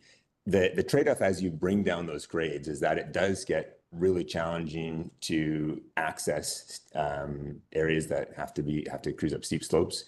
And so those trade-offs become very real and can render properties unusable as those grades go down. Again, the steep slopes, as we were developing it, I think it's better to have that discussion be really focused on those issues. And as I said, that has been part of that discussion in the hillside standards that we had a number of people involved in, a number of groups in the district involved in. And that discussion will inform the development control bylaw. And I think what we need to do is take that information and replicate it in the steep slope so that we're aligning with that broader discussion that's occurring. But the trade-offs you're talking about, I don't know if we want to get into those right now here, but they're very important and they have a big impact on how steep slopes are going. But I think we need to let that conversation inform this instead of the other way around. Thanks for keeping us on task and on scope. I am curious if anybody has an update on the timeline of the subdivision and control bylaw. And if not, that's totally fine. But it is something that will eventually come back to council for discussion. And I see Mr. Valeniskis nodding for those who are listening in online. So that'll be a future discussion to council. Councilor Pettingill, carry on. Yeah, and I'm fine for this to live in the appropriate place. I just want to make sure we're dealing with it and that we're not leaving a gap. So we have a bunch of very steep development while we work things out. I just want to understand then a few more details, like what is a steep slope? Like is a 10-meter high hill that's at 20 degrees? Is that a steep slope, or does it have to be 20 degrees on a mountainside? So there's like 400 meters above where the development is. Like when is it a steep slope that this would apply to? Through the chair. Great question. It's actually one of the elements that we really do need that expertise from bringing in the geotechnical consultants. We can see that different districts and municipalities use actually a wide range of grades. Often they talk about percentage slopes and then sometimes the amount of slope. And it really varies. Different communities tackle it at different percentages. So that's one of the pieces that before we want to put out a draft and say, here's what we're thinking, we really need to get that expertise to come in and help us with that. And the proposal is to work with one group that works locally and is very familiar with our terrain and another group that's external and works with larger infrastructure projects. But it's an open question and we will likely have to, based on that input, redo our mapping and align it with our subdivision development control bylaw. There'll be some synergizing of different policies around that, but it's an open question at this point. Okay, and then my final question, a little bit related, pardon me. If you look at a steep slope and it's got vegetation and maybe a creek and a certain alignment, you might say this is the risk, but forest fire or forestry or legitimate or illegitimate reorientation of the creek can completely change things. So do we have a sense yet, or is this something we're investigating about? We will be permitting relative to current state or relative to potential or probable future states, like after a forest fire, and therefore it's, because if there's a forest fire, it would no longer be safe, and so therefore we're not permitting development at all. Like, do we know how we'll be looking at those sorts of things? Mm-hmm. Yeah, through the chair, from a review of the existing DPAs out there, I haven't seen that particular item come up, but it's a good point, and especially having seen some, the risk of fire recently in our area, it's something that we can bring up. Again, I think that's something we're going to need geotechnical expertise to help us understand. I have Mayor Herford with a follow-up on this. Yeah, thank you for arriving here. This is somewhere I was hoping we'd get to. Do these DPAs generally cover that like adjacent to a steep slope that's not on the property? Or is it only for structures and roadways and so on that are on a steep slope? I can see some interactions between these things. Is that something that you would aim to cover here, and should we? To the chair, do you mean is it address a property that's flat but that has a steep slope nearby? Yeah, like adjacent, say at the rear property line is a steep slope that, that's not theirs per se, but there's going to be something there, and how that is, how we deal with something like that.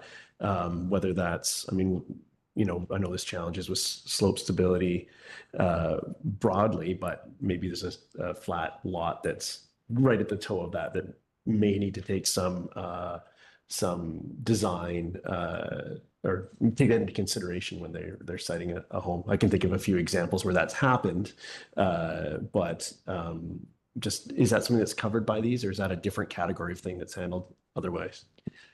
Through the chair. Yeah, it's not uncommon to have a proximity piece in identifying the steep slope terrain.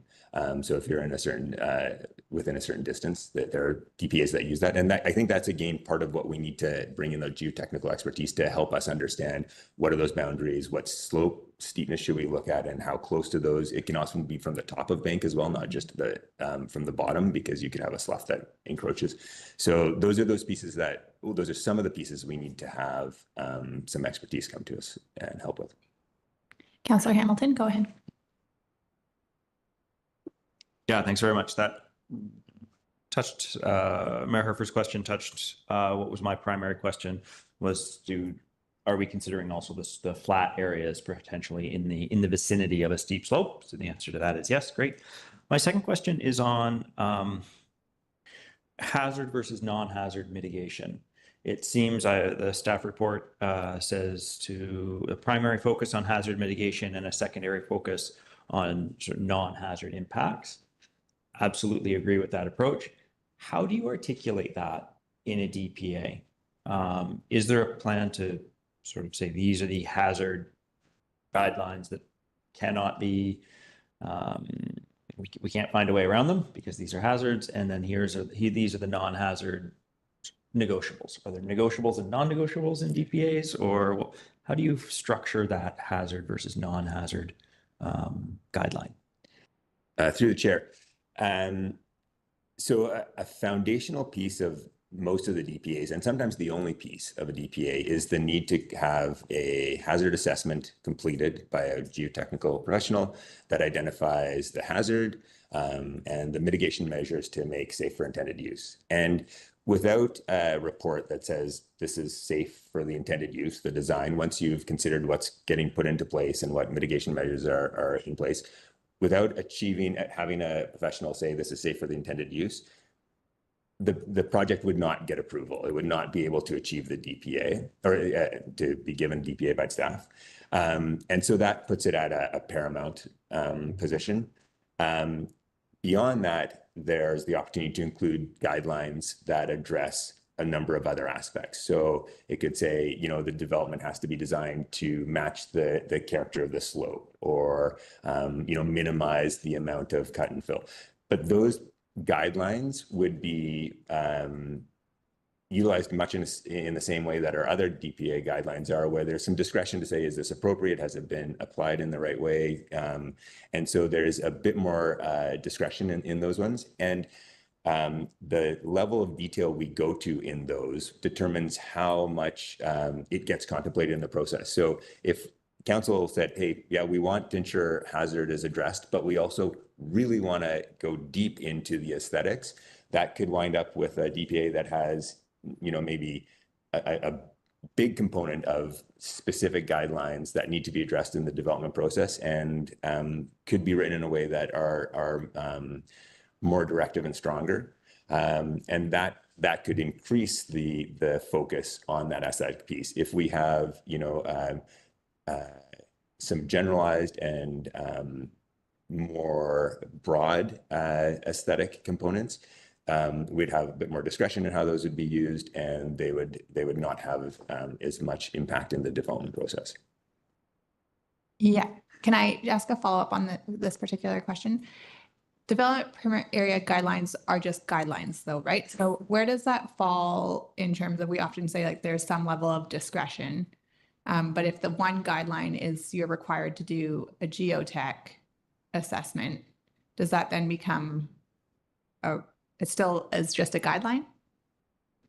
Yeah, so the geotech assessment, and I may need some support on this, but I think the way it works is that we are unlikely, I think the building, to give a building permit, we would have to ensure that development permit, or that report identifies safe for intended use. And if it doesn't get that, I think the way we do it is we do not issue the development permit or the building permit.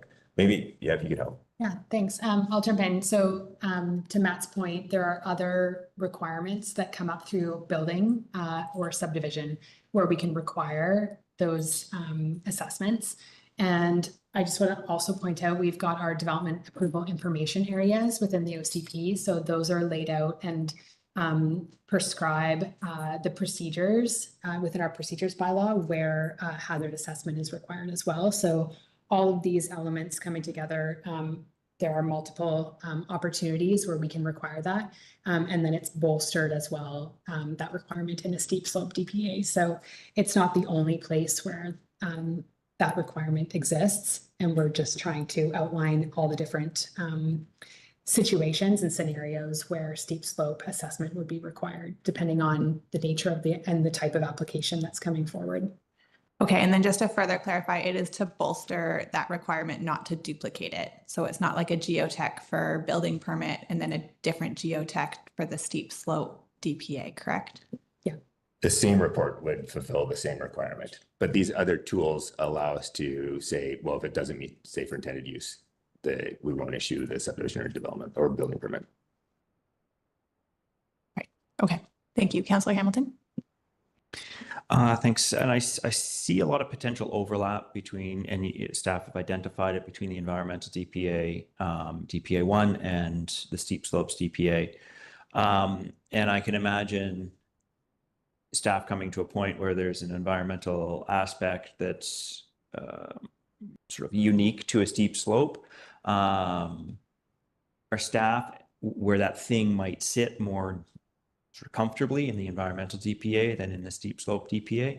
In my vision of the steep slope DPA, this is the primary objective is hazard mitigation. Our staff looking at also opening up the environmental DPA for these potential overlap areas. Our staff looking to potentially edit and update the environmental DPA, or put these sort of overlaps into the steep slope DPA. If you might have something to add, so I'll start out. But the elements that typically end up in a steep slope DPA that reflect environment values are often specific to the steep slopes. There are often some particularly elements around vegetation that help stabilize, maybe removed during development and are intended to be replaced, or retained as much as possible to help with the stability of the slope.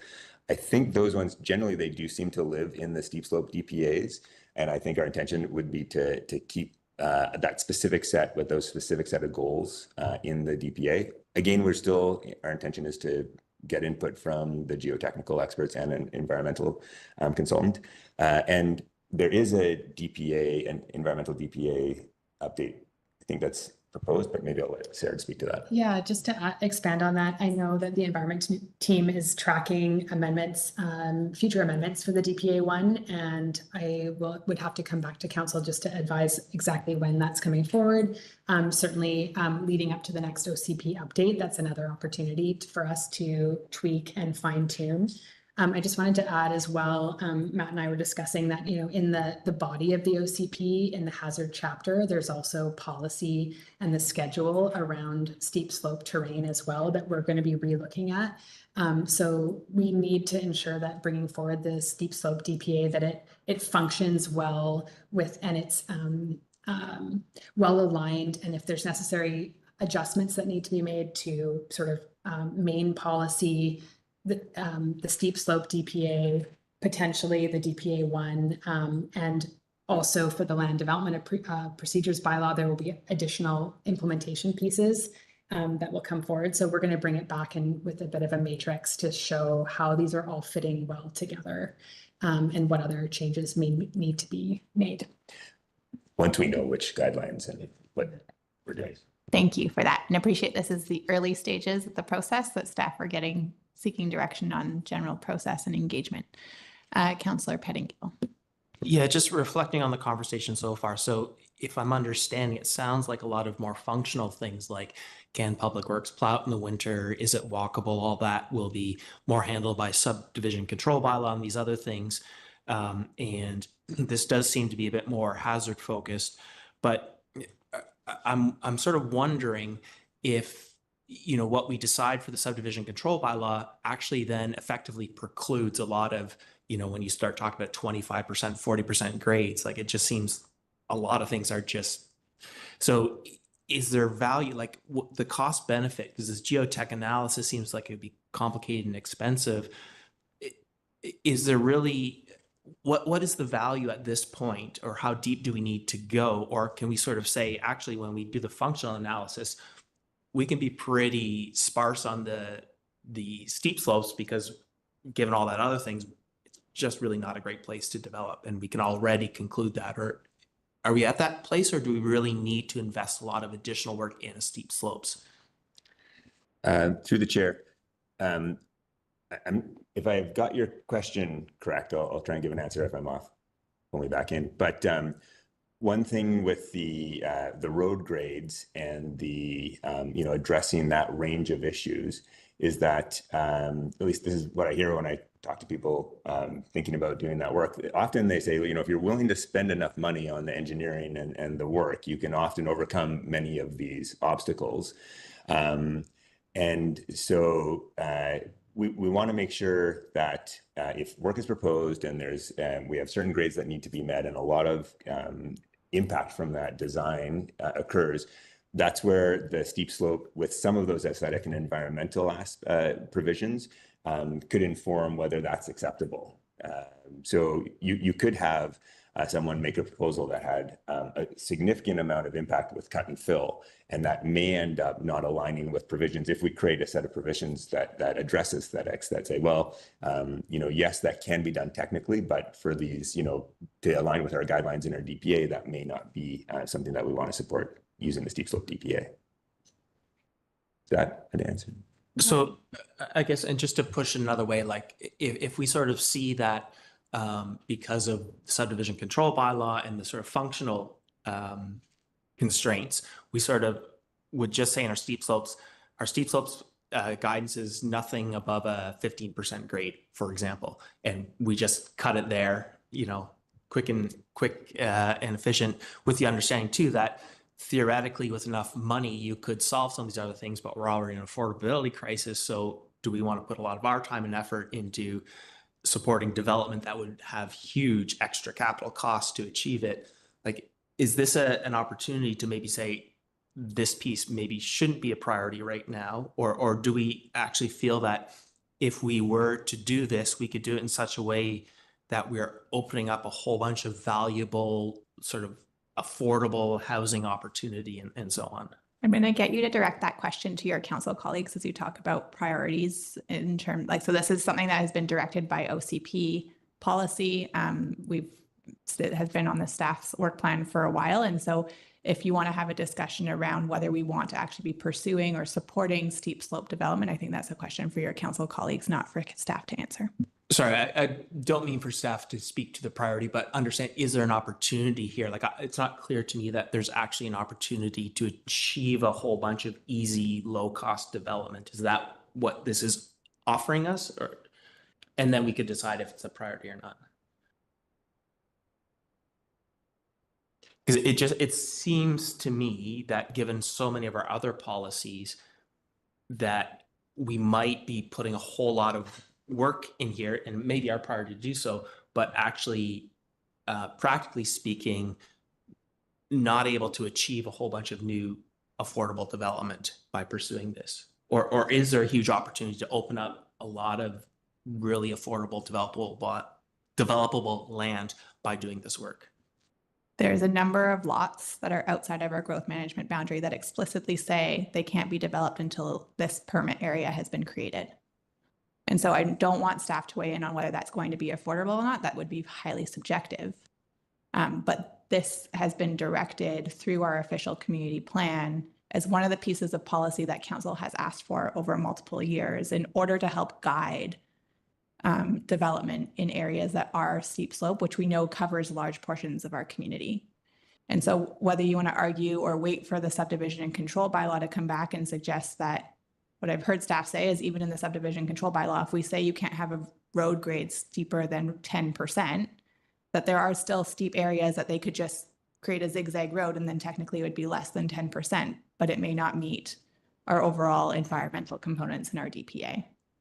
Yeah, I guess what I'm trying to wrap my head around is how big or complex do we need to make this? Is there a simpler, as staff are asking for feedback, is there a simple, like, tops of the waves version of this that we should advocate for because subdivision control actually is going to deal with most of the things we really care about? Or do we really need to do a very deep, in-depth? And that's what I'm trying to wrap my head around. So I have read in the staff report, and I've heard staff say, and I'll let them jump in if I get this wrong, but that they have done a scan, and there's everything from experiences of having one criteria in a DPA guideline to 120. I've heard them propose a DPA guideline of somewhere between 10 and 20 guidelines in a DPA, and that what was originally proposed as a $50,000 project has been brought down to about $30,000 with some external consulting work.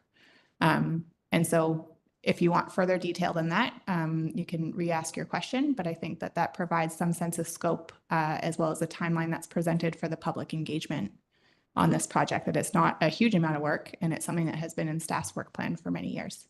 And through the chair, you'd asked to correct anything. I think we will be below 30,000 by a good margin as well. Thank you for That's that. very helpful. Thank you.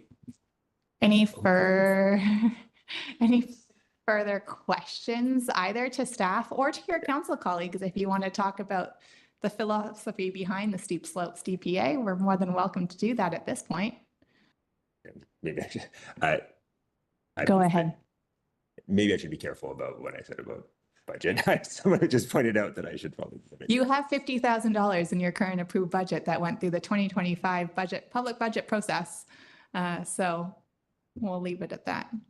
We're aiming for less. How about that? We're aiming for less. That's always great. What I think we always do across the board. There is a recommendation in our package if we're ready to consider that, but Councillor Anderson, go ahead. Yes, I'm happy to move the staff recommendation. Thank you. I see a seconder from Councillor Hamilton. Would you like to speak to it, Councillor Anderson? Yes, thank you. Staff, I feel, are looking for a happy medium. That's what I gather, and looking for our feedback regarding what that is. You have described, staff has described more or less detail, and there's a lot of variation in other municipalities. I myself would prefer to see less prescription, less of a prescriptive approach for two reasons: to encourage, as I've spoken to before, the potential for innovation, new ideas, new approaches, recognizing new needs, but also to recognize the evolving and significant expertise that exists, not only on the part of the developers, but outside of our municipal staff, and specialized expertise, which is always evolving. A couple of further comments. Squamish Nation is mentioned in the engagement section, but we should also be clear that Squamish Nation is a significant stakeholder as landowner, owning 190 hectares of lands within the former Maryland Ring area. And a lot of it will be subject to steep slope guidelines. And so they are a landowner and property developer as well, and a significant player in this world. We have, as I mentioned before, nearly 500 hectares. I tallied 467 hectares of land that are in future residential area in OCP. Much of this would be subject to steep slope guidelines. I think we should also, I would like to suggest that we should recognize that one of the goals in steep slope guidelines is to protect valley bottom lands. The first time I saw a presentation on steep slope guidelines was from the former director of the Agricultural Land Commission. He was addressing the Fraser Valley and Okanagan valleys and suggesting that we need to build up on these heights to protect those valley bottom land resources, not only agricultural, but valuable habitats, more valuable habitats than typically on the hillsides. We also have employment lands and infrastructure needs in our valley bottoms. So this is also a general goal that might be usefully referenced when we discuss what the general goals are for steep slope guidelines and such. There's also financial costs to maintaining servicing in hillside areas, but there's also financial costs in maintaining and protecting valley bottom infrastructure, floodplain protection, even if it's to another taxpayer, the provincial taxpayer. I'll leave my comments at that. Thank you. Thank you, Councillor Hamilton. Thanks very much. I look forward to staff moving forward with this work. I think for me, the staff report says the intention is to address critical issues without creating an overly onerous DPA structure. 100% on board with that. This is a really important DPA for us to have.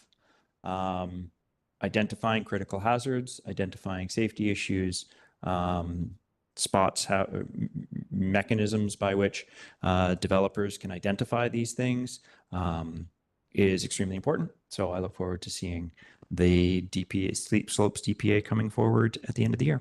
Thanks. Councillor French, then Councillor Pettingill. Thanks, Chair. And in supporting this, I want to underscore Councillor Anderson's thoughts about the importance of collaborating with and consulting with the Squamish Nation on this project. I think that that is super important for all the reasons Councillor Anderson already talked about. Councillor Pettingill. Yeah, thanks. Willing to support this. I'm glad. Thank you to my colleague for reminding me of the more limited scope of this. I think having been on the regional district board, I'm a lot more anxious about steep slope development than I would have been a few years ago. And so that together with some of the many other functional constraints for other reasons, that's where I have some hesitation about how far it's productive to go down this road. And so I think having some guidance there is important. I'm not particularly excited about rushing into as much steep slope development as possible, just because of, again, what I've seen at the regional district. But hopefully this will add and to our understanding and allow us to do things safely. I just also hope that it doesn't set unrealistic expectations of what we are sort of pushing towards. But I think all that information will come to us as this moves forward. Thank you. Mayor Herford. Thank you. Exciting to see this this work advancing, and the table 1 in the report that shows the number of guidelines and from a selection of communities is quite striking. 127 guidelines feels like too many, not knowing what they, how onerous each one of them is. But I think we've landed on what could be a sweet spot.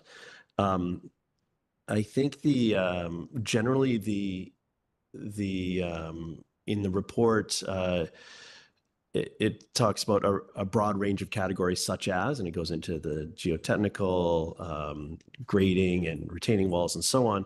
But I want to make sure that that earlier conversation around our transportation master plan and our mode shift, that is addressed through the overlaying of all the DPAs or the applicable regulations, because I think that laid out here is very technical. I think a DPA should be very technical, but there's that piece of like, we're trying to move the needle on these issues, and that needs to be clearly laid out when we're having this discussion. And if it's not specifically in this DPA and it's mixed in with the development control bylaw or wherever that lives, I think we need to make sure that I would like to see that interaction prominent, so we understand what trade-offs we're considering as we advance the work. I think the conversation today gives me confidence that's going to happen, but I wanted to make sure that I spoke specifically to that piece going forward. So thank you for the work so far. I look forward to next steps. Thank you. Councillor Greenlaw.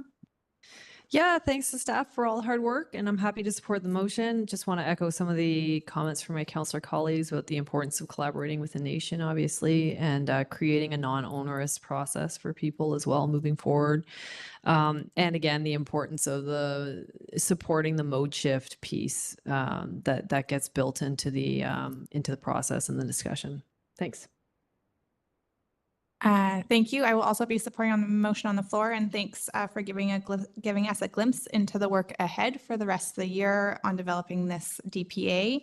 I agree with many of my colleagues and some of the things that I heard from staff and in the report in terms of the DPA guidelines being outcome oriented, and from my perspective, a streamlined set of guidelines that reduce duplication, and repetition with the existing regulatory requirements. And so appreciate, Ms. McJanet's, your proposal of bringing forward kind of an overlay matrix of how these things fit together. A DPA guideline is not a carte blanche for development, but it does ensure that if development is going to occur on a steep slope, that we have at least some guidance there for folks on how to move it forward and key policies to consider as we move that work forward. I would also be curious when this does come back, consideration around delegation of the DPA, given that it does sound like it might be quite technical, and we do that on a number of our technical guidelines. So whether this is something that would be delegated or not.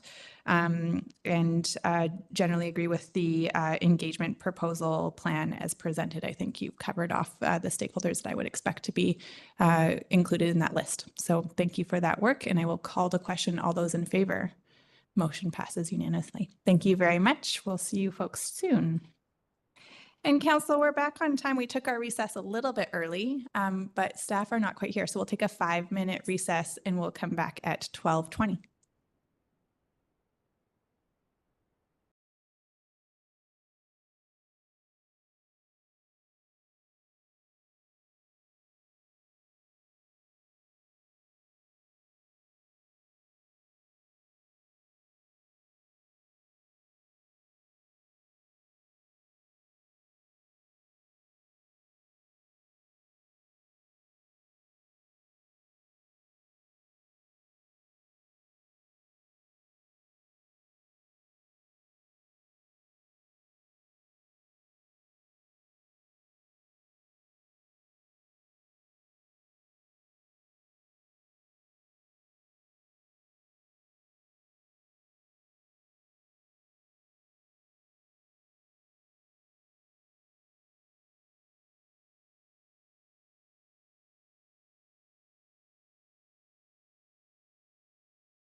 Wonderful. Thank you very much, everybody. Welcome back to Committee of the Whole for the District of Squamish on June 24th. We are on item 3 sub 3, which is a transit expansion and 2025 annual operating agreement. And we have Ms. Gunn here as well as Rob Ringma from BC Transit, and I'll pass it over to you folks for your presentation. Great, thank you. I'm Dora Gunn, Transportation Planner with the District of Squamish. With me today, I have Rob Ringma, Senior Manager of Government Relations with BC Transit. And online, we have Erin Sparks, Senior Transit Planner, also with BC Transit. I'm going to pass it over to Erin in one moment to start the presentation. It's like we're just about there.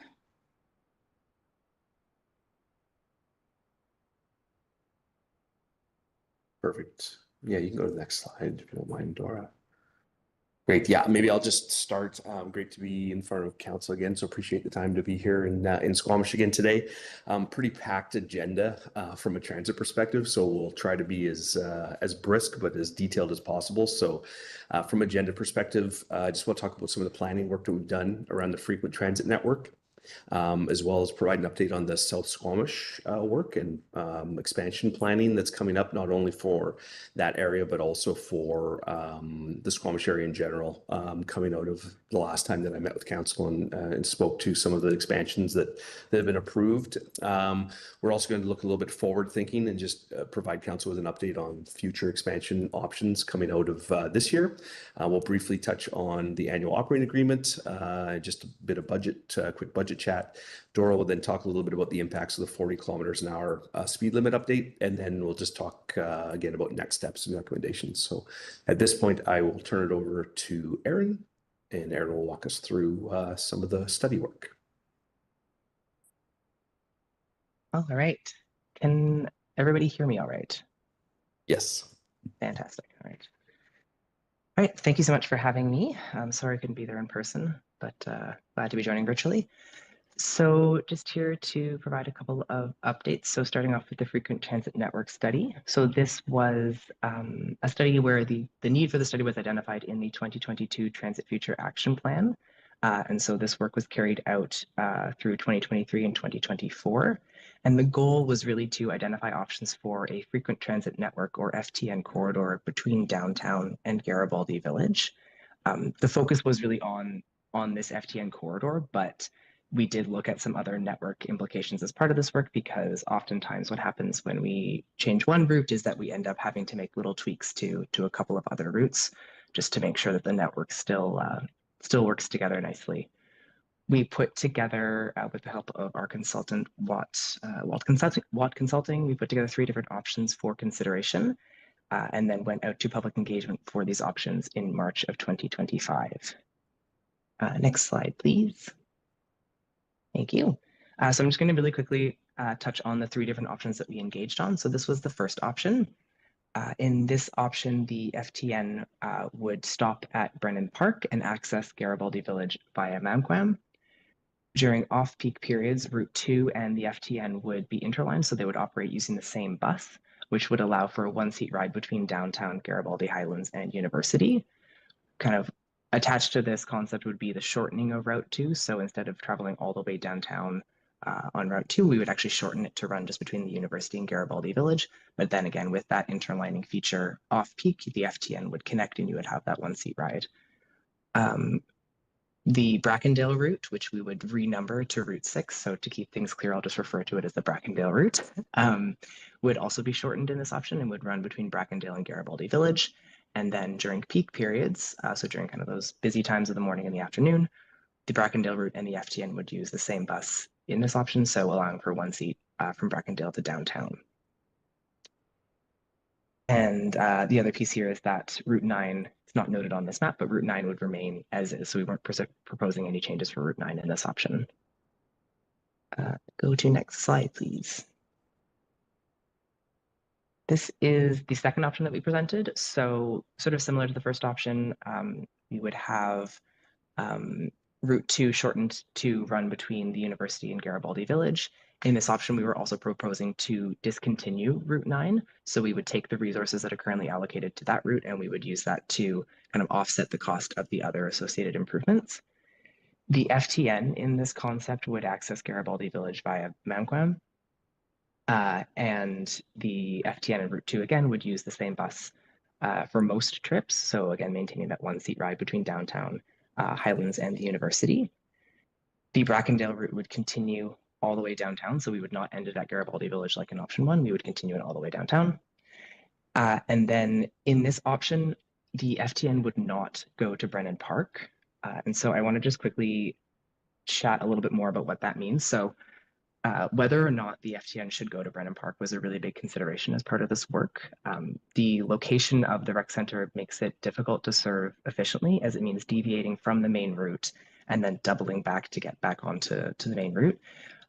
What we find is that this can often be a bit of a frustrating experience for passengers who aren't going to Brennan Park or to whatever the destination is that the deviation is occurring for. It can just make transit feel particularly inconvenient because you're literally doubling back. Adding Brennan Park service to the FTN also adds between 4 and 5 minutes per trip per direction, which in turn can impact the cost effectiveness of operating the route.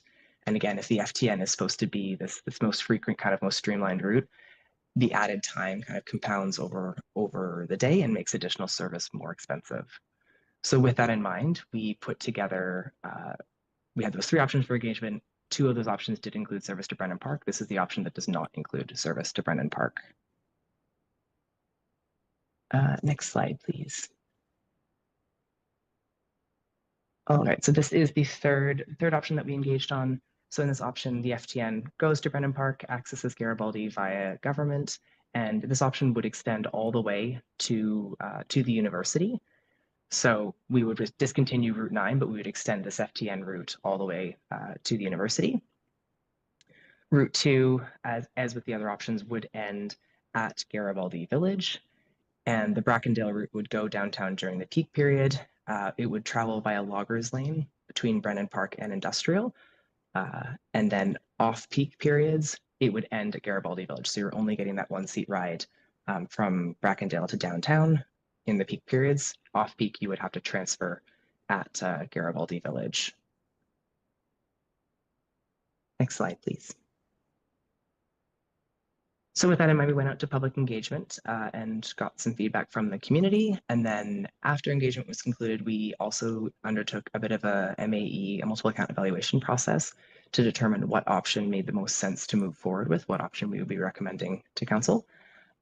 What these criteria mean are detailed a little bit further in the staff report that was provided, so I won't touch on them too much, but we looked at proximity to existing density, proximity to projected density in 2040, looked at the options, ability to provide frequent service to the Garibaldi Village area. We looked at the running time, so that's the total time that each trip would take, which kind of ties into the network costs, so the cost of all the changes. Looked at whether or not the option would limit the transfers that were required, recognizing that we don't want to make it really difficult for people to get around. That's kind of counter to what we're trying to do. And then we looked at the level of support that we heard during public engagement. Next slide, please.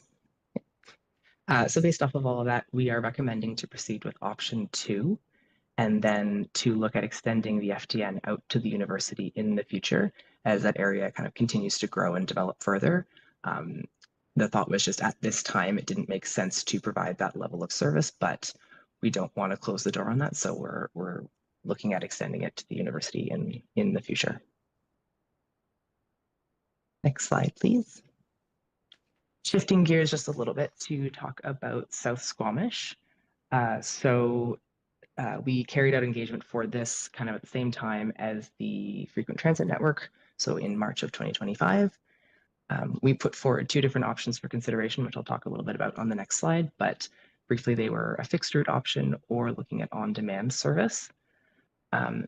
We, due to the timeline required to confirm and implement the South Squamish service, so we were looking at doing this in January of 2026, the engagement was conducted in advance of the results of an ongoing on-demand pilot we have in the Kelowna Regional Transit System.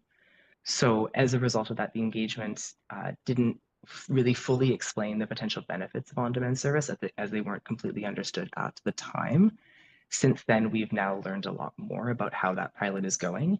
And based off of what we know now about that Kelowna pilot, it's being received really positively from passengers. And we've seen a lot of really great feedback and a lot of positive results. So one of the things I think that is interesting to note is there's a kind of a rating system that passengers can provide after they've completed a trip. And so far, the on-demand service has a rating of 4.7 out of 5, which is a really high approval rate.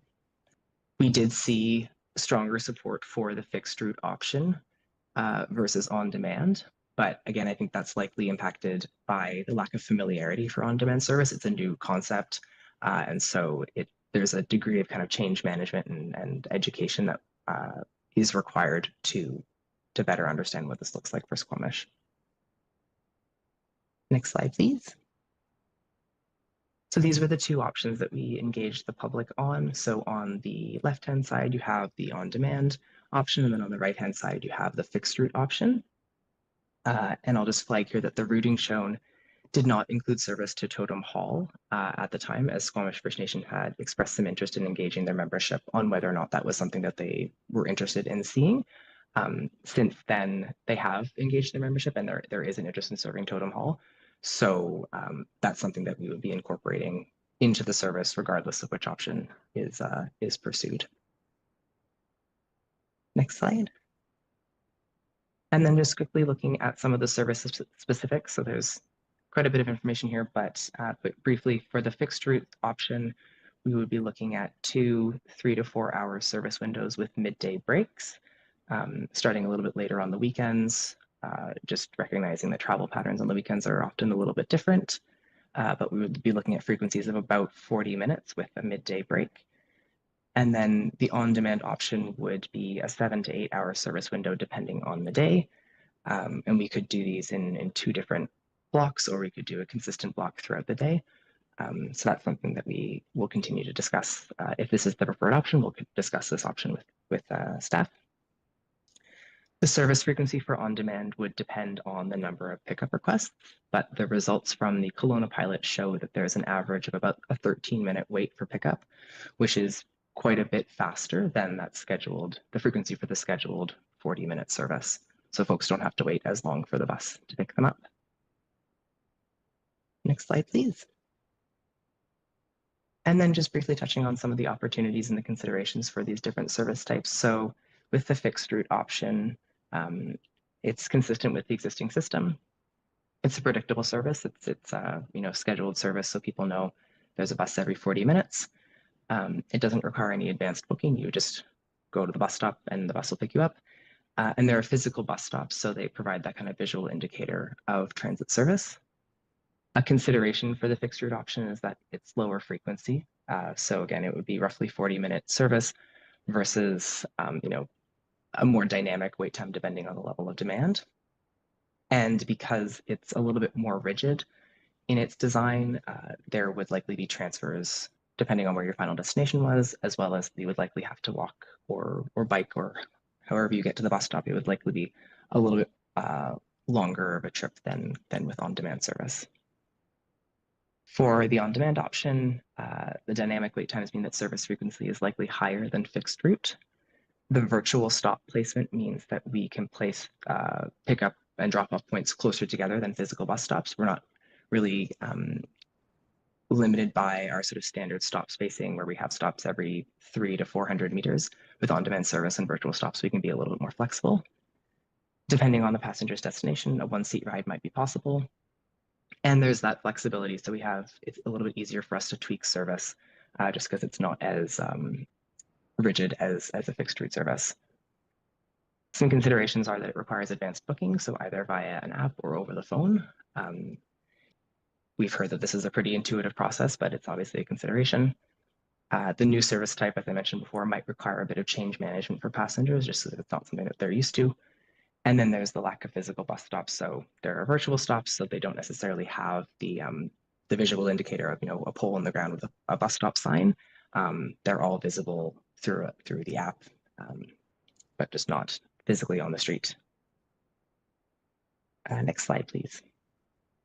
So based off of this, we are recommending to move forward with the on-demand option. The Kelowna pilot project has had some really promising results and quite high passenger satisfaction from the riders who've used the service.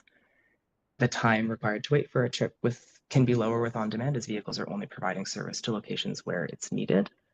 On-demand also has the potential to be more cost-effective, reducing some of the variable costs like fuel and vehicle wear by only providing the service again when it's needed. And then if riders aren't happy with the on-demand service, we do have the ability to switch to a fixed route service using the same hours. But this is a really cool opportunity for Squamish to try something out, to try out a new service model and see how it works. Next slide, please. Okay, pivoting again to some expansion planning and looking at what options we have for the next 3 years of our expansion planning program. So in 26-27, we're proposing phase 2 of the frequent transit network. So that would be continuing to build on, that would be the implementation of the preferred or the recommended option or whichever option we decide to move forward with of that FTN network discussed earlier. We're also recommending additional hours for on-time performance following speed or limit reductions, and I think Dora will speak a little bit more to that in a coming slide. And then we also are recommending introducing weekend service to Alice Lake. So that is something that's been proposed in the past, and we're proposing to continue requesting expansion funding for that. Those would all be conventional service expansions, and then we are also proposing additional hours for handy dart service. In 27-28, we would be looking at phase 3 of the new frequent transit network. So that would be continuing to build frequency on this revised network concept, introducing Route 4 Garibaldi on Saturdays. So currently that's a weekday only service. So we would add another service day, as well as provide an additional month of service on Route 5 South Park. So starting it a little bit earlier in the year, so folks have more opportunities to get to the gondola and all those other wonderful destinations for another month. And then in 28-29, on-time performance improvements plus continued investment in FTN routes. So one of the things that we really recommend investing in is just on-time performance. So just regular system upkeep. Traffic grows, congestion grows, trips take a little bit longer. We want to make sure that the buses are still running on time. So this is a really kind of the boring but important expansion to just make sure that things still function as they should, as well as looking at introducing on-demand service to Squamish. And this is something that is pending ongoing discussions with the Squamish Nation, as well as other levels of government, just around funding models and service delivery agreements. But it's something that we wanted to just put forward for consideration. So yeah, just wanting to get a sense of support for these initiatives so that we can bring forward an MOU in the coming months. And with that, I will turn it over to Rob. Thank you so much. Yes, I get to present the boring but important financials. With the Squamish conventional system, so every year we have an annual operating agreement with the District of Squamish, kind of outlines the total revenue, the total costs, and then your net municipal share of costs. So it outlines what BC Transit will cover in terms of transit costs and what the district's responsible for. Looking at the conventional transit system, this is your AOA budget for this fiscal. So again, we run off a fiscal year, causes Ms. Gunn some heartache when working through her budgets, unfortunately, but we haven't made those changes yet. So we're still on a fiscal year while you are on a calendar year. When we look at the highlights in terms of total revenue, revenue is actually booked up $87,000 this year, which is indicative of two things. Number one, just continued ridership growth that we're seeing within the region, which is great to see. And then we also implemented a small expansion last year, as well as the expansions that we're going to be implementing in this fiscal year this year. So they would book some additional ridership and revenue to go along with those increases in service. From a total cost perspective, total costs are up versus a year ago, about $750,000 on that $4.4 million that you see there. And again, that's mainly related to annualizing the 800-hour expansion that we did last year in the conventional system, and then prorating all of the expansions that we're doing this fiscal. So we have September, we're going to implement a 2,000-hour expansion. We've got the two in January, the phase 1 FTN and the South Squamish work. So that's another 4,000 hours. So those have been kind of prorated as per the calendar into the budget. I should highlight that this is still, even though it's an AOA, it is budget. We only bill on actuals. So again, we track variances through the months as we go, and we update staff as we see. And lease fees contributed to a bit of that increase in cost because we have additional buses coming with some of those expansions. So from that perspective, you see the net municipal share of costs. So for the conventional transit system at about $2,036,000, that is in line with the 3-year budget that we would have supplied in the fall of last year that would have went into your transit budget. So I don't believe there's any major variances there to what was inputted into your calendar budget. Secondly, we just talk quickly about the custom system. So revenue, same kind of criteria as revenue was booked fairly flat versus a year ago, just slightly up. Lease fees were up just slightly. Total costs were up around $46,000. But if you remember last fiscal, we did implement a custom handy dart expansion where we extended hours to 5:30 and added holiday service. So again, those get annualized where they would have been kind of partially in your budget last year. They get fully annualized into this year's budget. So your net municipal share versus last year is up $26,000 for a total of $276,000. And again, that's in line with 3-year budget estimates that were provided in the fall. So from a budget perspective, a little bit increase in cost, but it's all mainly related to service expansion and increase in service. Turn over Dora. Great, thanks, Rob. Last couple slides. Erin mentioned the expansion related to speed limit changes. So council had requested that staff include budget in the 2026 to 2035 financial plan for a possible additional speed limit change to 40 kilometers an hour. That's separate from the 30 kilometers per hour one that's underway for downtown and oceanfront. So in discussion with BC Transit, we identified that that would require an additional 4,000 service hours and a new vehicle. And the vehicle has a procurement timeline. That means the earliest that we could possibly implement this is January 2027.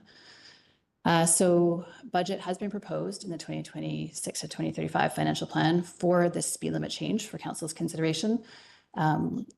Both the transit aspect of that as well as the implementation costs for signage are in 2027 as opposed to 2026 that council had originally asked for. Briefly touching on the financial implications of everything that we've talked about today, I wanted to mention that most of the proposed expansions that we talked about were already included in the 2025 to 29 financial plan. The only exceptions to that are the new support for the speed limit change, as well as the on-demand service to Cheakamus. And the approval process for those would be the decision council makes today, followed by the MOU in the fall, and then through the district's financial planning process. And lastly, the cost for the AOA, as Rob mentioned, they were budgeted already in the 2025 to 29 financial plan. Finally, the next steps. So staff will be returning to council in the fall with that MOU. We'll also be working on planning for the expansion of the South Squamish service, depending on the decision today. That's for early 2026. We'll be working on the implementation of the frequent transit network.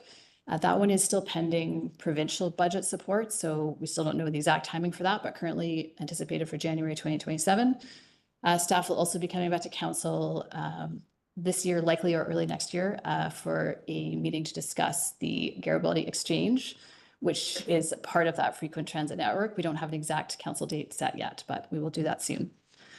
We'll be waiting for a council decision on the 40 kilometer per hour speed limits before we undertake any work on that.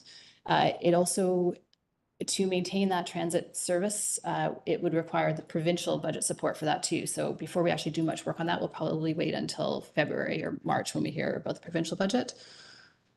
We'll continue our work with the Squamish Nation on their transit interests. And then lastly, I just wanted to mention that we are coming back to council in the fall with a transit fare review as well for consideration. And that's it for the presentation. I have all the recommendations up on a slide in case you'd like to refer to them, but thank you. Wonderful. Thank you so much for the presentation and all the work. There's a few pieces in here, Council, that staff are looking for feedback on.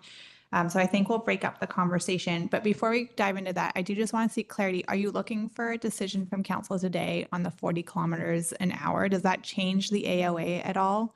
Or is that a future Council decision? It's a future Council decision. I was just providing an update on that one. Thank you very much. So Council, I think that leaves us with the other three that I have noted are the frequent transit network routing, the on-demand service, and then the annual operating agreement more generally. Are those kind of the three buckets? Can I just clarify, staff? Yes, although direction on whether you're happy with what we have listed for the MOU that will be coming back for the final decision. It's just that when the MOU comes back in the fall, it's difficult to make any changes at that point. So, yes. All right. So let's start with the frequent transit network routing. Questions to staff or discussions with your colleagues? Go ahead, Councillor Hamilton. Thanks very much. I'll start with a question to staff. In Table 3, the FTN options, the multiple account evaluation. I see option 1, downtown to Garibaldi Village via Brennan Park, has a green for network cost, while option 2, downtown to Garibaldi Village via government, has a yellow for the network cost. So I'm trying to rationalize how not serving Brennan Park is costing more. And is that coming from the other networks, the other buses that need to then support Brennan Park? Is that what's happening there? Through the chair, if I could, I would pass that question over to Erin Sparks. Erin, are you clear about what it is that where we are referencing? So this is the frequent transit networks options multiple account evaluation table. And I believe Councillor Hamilton is asking about the cost green versus red for option 1 versus option 2. Sorry, yeah, green versus yellow. Yes, just give me 1 second to pull up.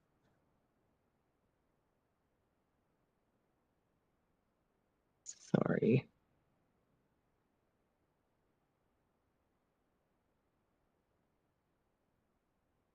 Sorry, I know it's taking longer than is ideal. So sorry, the question is specifically around the running time or the network cost? The network cost. So it's showing the network cost of option 1, which is via Brennan Park, being green, where option 2, which seems like it would be more direct and has a lower running time, is a yellow cost, which I think to Councillor Hamilton's question feels counterintuitive. I will have to, is it possible to come back? I have some notes on this. I just have to find them. Absolutely. We'll give you some time to think about that, and I'll go back to Councillor Hamilton, see if he has any other questions at this point around the frequent transit network. We'll go to Councillor Pettingill.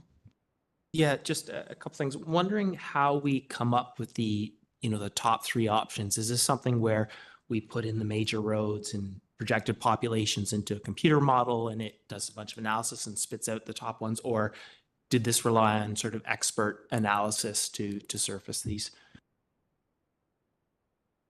Through the chair, I can speak to that. And we'll let Ms. Gunn answer, because I will maybe try and give Erin a little bit of time to search through the other for the answer.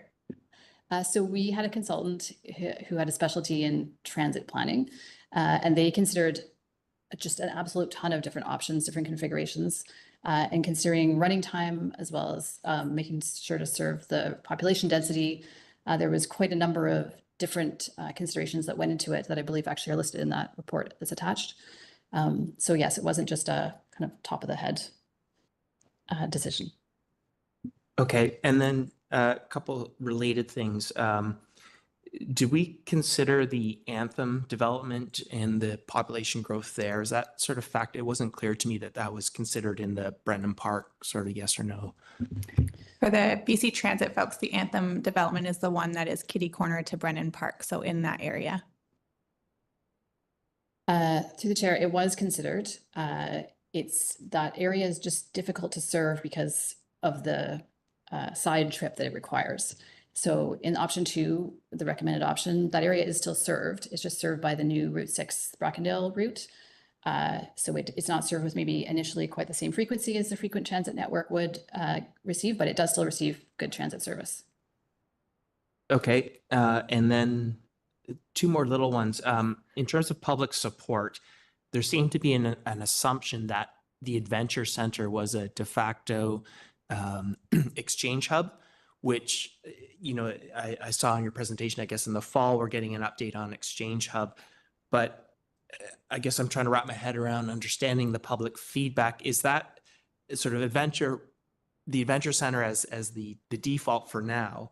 Is that sort of a reasonable assumption for the next 5 to 10 years, or should we be actually looking at that public support with a grain of salt, because maybe that's not the place? Go ahead, Ms. Gunn. So we have an exchange downtown in front of the library that will stay there. For this new configuration, we will need another exchange in Garibaldi Village. The Adventure Center is not considered an exchange and is not proposed to be an exchange. However, there has been a desire for transit service year-round to the Adventure Center to interact with regional transit that stops there. And we will get that through the South Squamish service now. Either it's going to be through fixed route or it'll be on demand, but there will be service to the Adventure Center, just not as a hub. Exactly. Does that clarify? Yeah, one more. Yeah, so, and I guess in my mind, I was wondering, you know, why not an express route between downtown and the estates, and then a loop that just sort of looped around Brendan Park, downtown, Walmart, Adventure Center. Is that something that we looked at and for many reasons ruled it out, or we didn't have the capacity? And I'm just sort of wondering, with all the changes in population, if this sort of thing is something we could have or did consider. Through the chair, so we did consider an express route on the highway. We actually sort of tried that with the Route 4 sometime in the past. And we recognize that in the end, there's lots of places people want to get to, and they're not always downtown in Garibaldi Village. There's all the stops in between. And so it's actually not in our best interest at this time to run express service on the highway. We need to be running frequent service on the places that people want to get to, which is on that government road corridor. Thank you for that. Erin, can I go back to you? Have you had a chance to review that table? Yes, I have. Sorry about that. No worries. So it does seem a little bit counterintuitive. I think the reason why that network cost is showing up as yellow for option 2 as well as option 3. Option 3 obviously goes to Brendan Park, so there's that piece. But for option 2, it's mostly related to the changes to Route 6. So pulling it over onto I don't know if you want to go back to one of the slides, just showing for, yeah, so pulling Route 6, that Brackendale route, over onto Loggers Lane and doing that sort of loop around the Walmart, that just adds a little bit of extra time.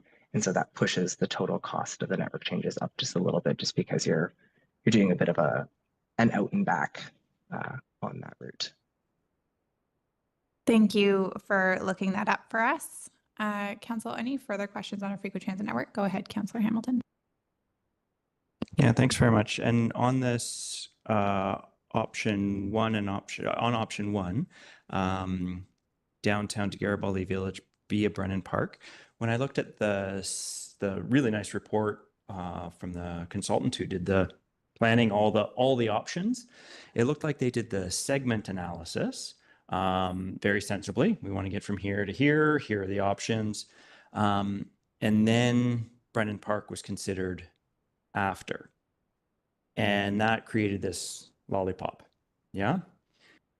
Was there any consideration of so when I look at the map and I see option 4C, segment 4C, which is going from the Centennial Government Pork Chop, I don't know, very, you know what I mean, the intersection there,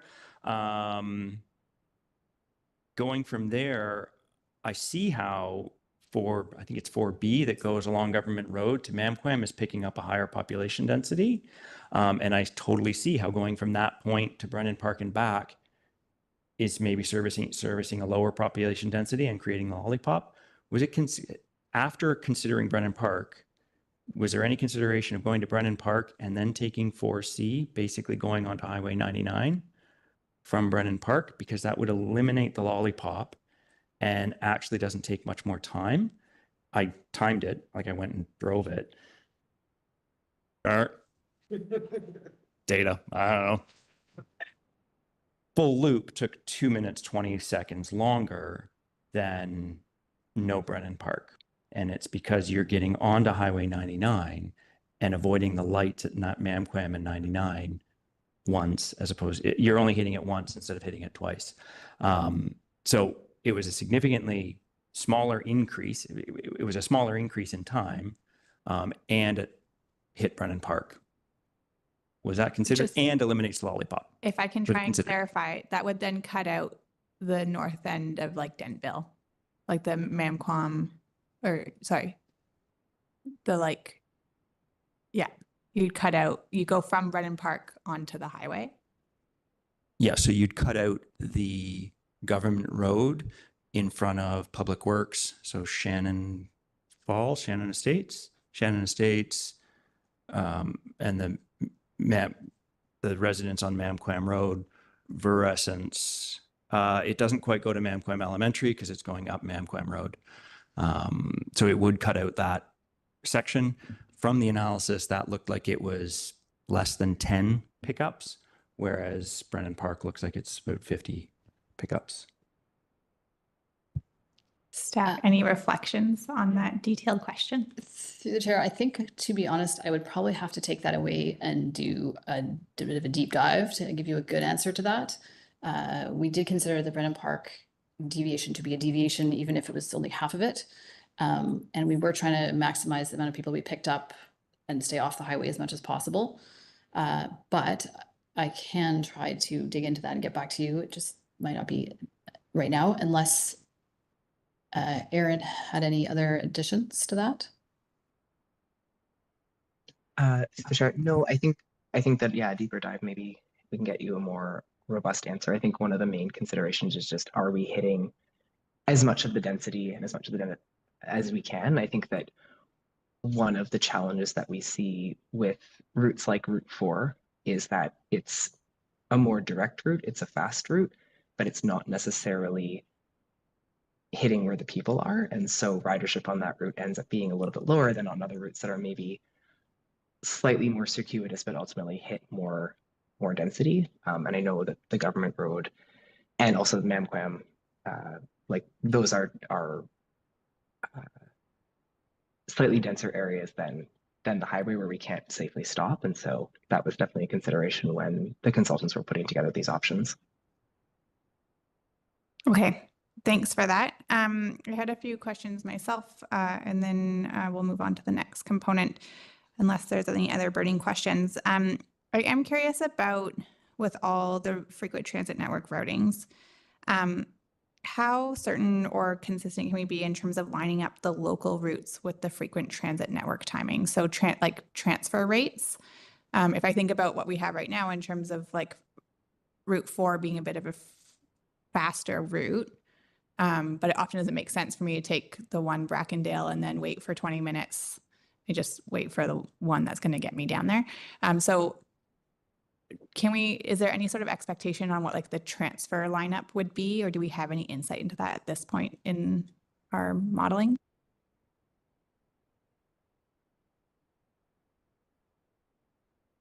Erin, do you want to comment on that? Sure, yeah. Yeah, so I think that the frequency is really the goal here, and the more frequent service you have, the easier it is to connect to other routes. Right now, I think the service in Squamish is definitely getting better as we add more frequency, but it can still be quite limiting. And if you miss your bus or you miss your connection, you can be stuck waiting for quite a while, which is obviously not how you build good transit passengers and good habits. So I think that the more that we can do to increase frequency on that FTN corridor, the easier it will be to make those connections, and will, yeah, I think really improve the ability to transfer between routes and not be left waiting for 20 minutes, half an hour because you've missed your connection. It can be difficult to schedule everything and make every transfer work together, just because it's just a very difficult scheduling challenge to take on. So I think that the best we can do is just make sure that the FTN route runs, we get up to that 15-minute frequency, because that will really facilitate some easier transfers. And sorry, through the chair, if I could just add, and that's where the development of the exchanges becomes critical as we continue to build out the FTN network, is to make sure that we have those timing points where we can make those connections to help make that more convenient and reliable for customers. Thanks for that. And then I was just wondering, on the proposals that aim to use a bus for like a portion of the local service route. So in some of the examples, for example, like Route 2 is extended, right? And then some of the buses are used at peak times for Route 2 as well as the frequent transit network. My brain has a hard time figuring out how then that becomes more frequent. So can someone just walk me through that? I know that's what we get there, but if we're using the same bus for an extended route, then how is it going more frequently?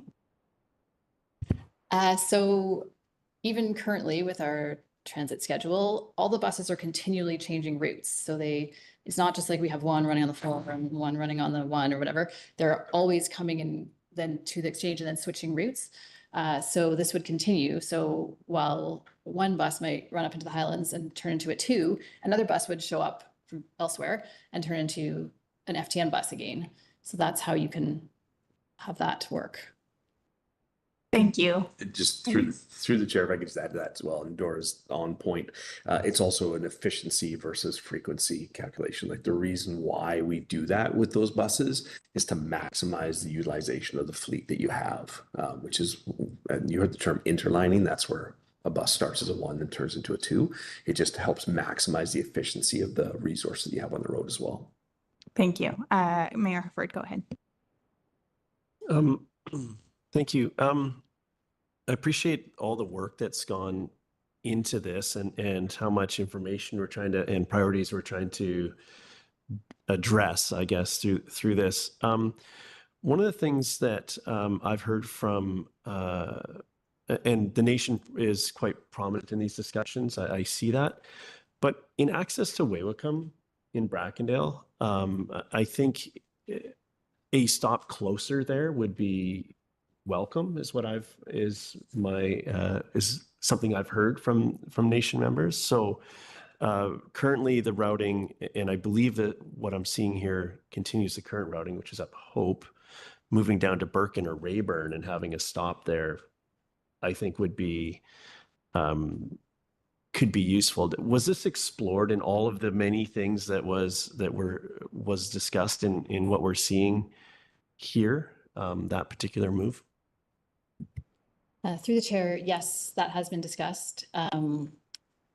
So it was a request from Squamish Nation that we get closer to Wewicum, and we are actually hoping to implement that as part of the January changes, so January 2026. So it would then, it does not show on these maps, but from there on out, all Brackendale routing would then go over to Rayburn rather than Hope. So yes.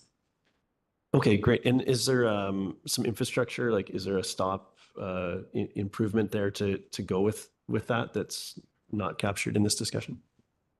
Through the chair, yes, there is. There's just a stop with just a pole currently, and we'd probably just do the same initially over on Rayburn.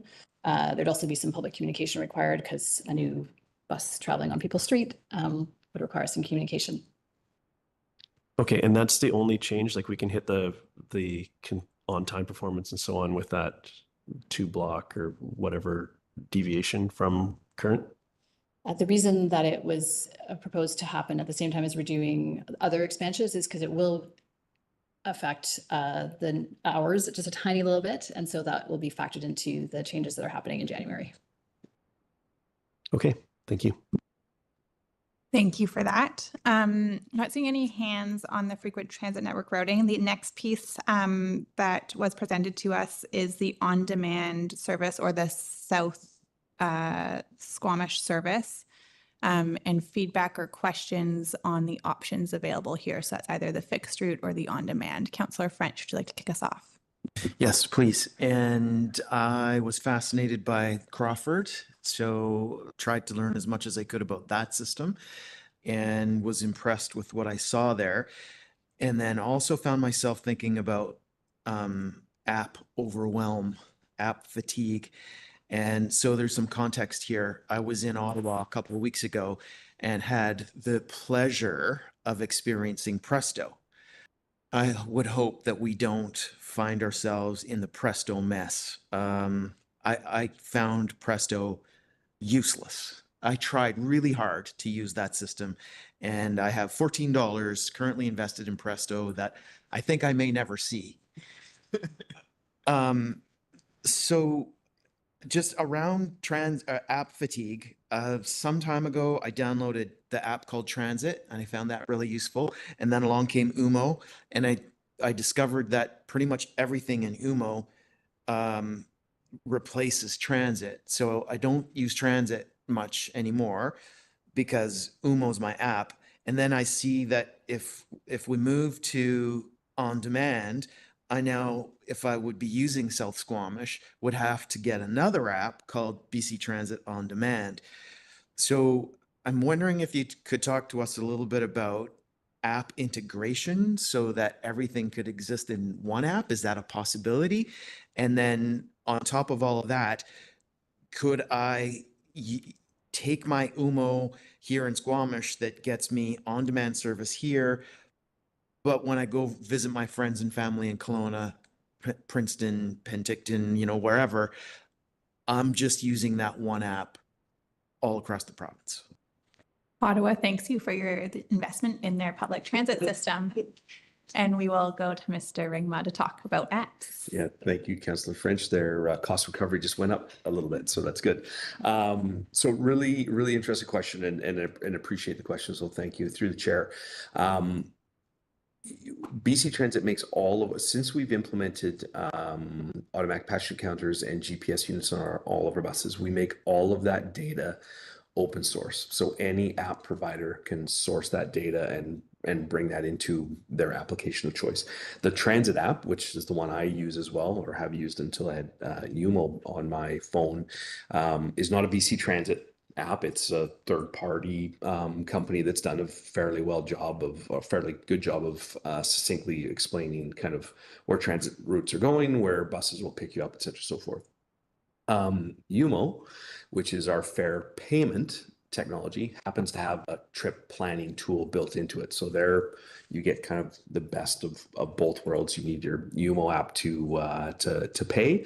And we are moving forward, just for council's knowledge, we are moving forward with tap technology probably in early 2026, where you'll be able to actually tap with your debit or credit card. We're going through the testing phase right now, but we're hoping fall into early winter. So that'll be a nice addition that makes transit a little bit more reliable and convenient for customers.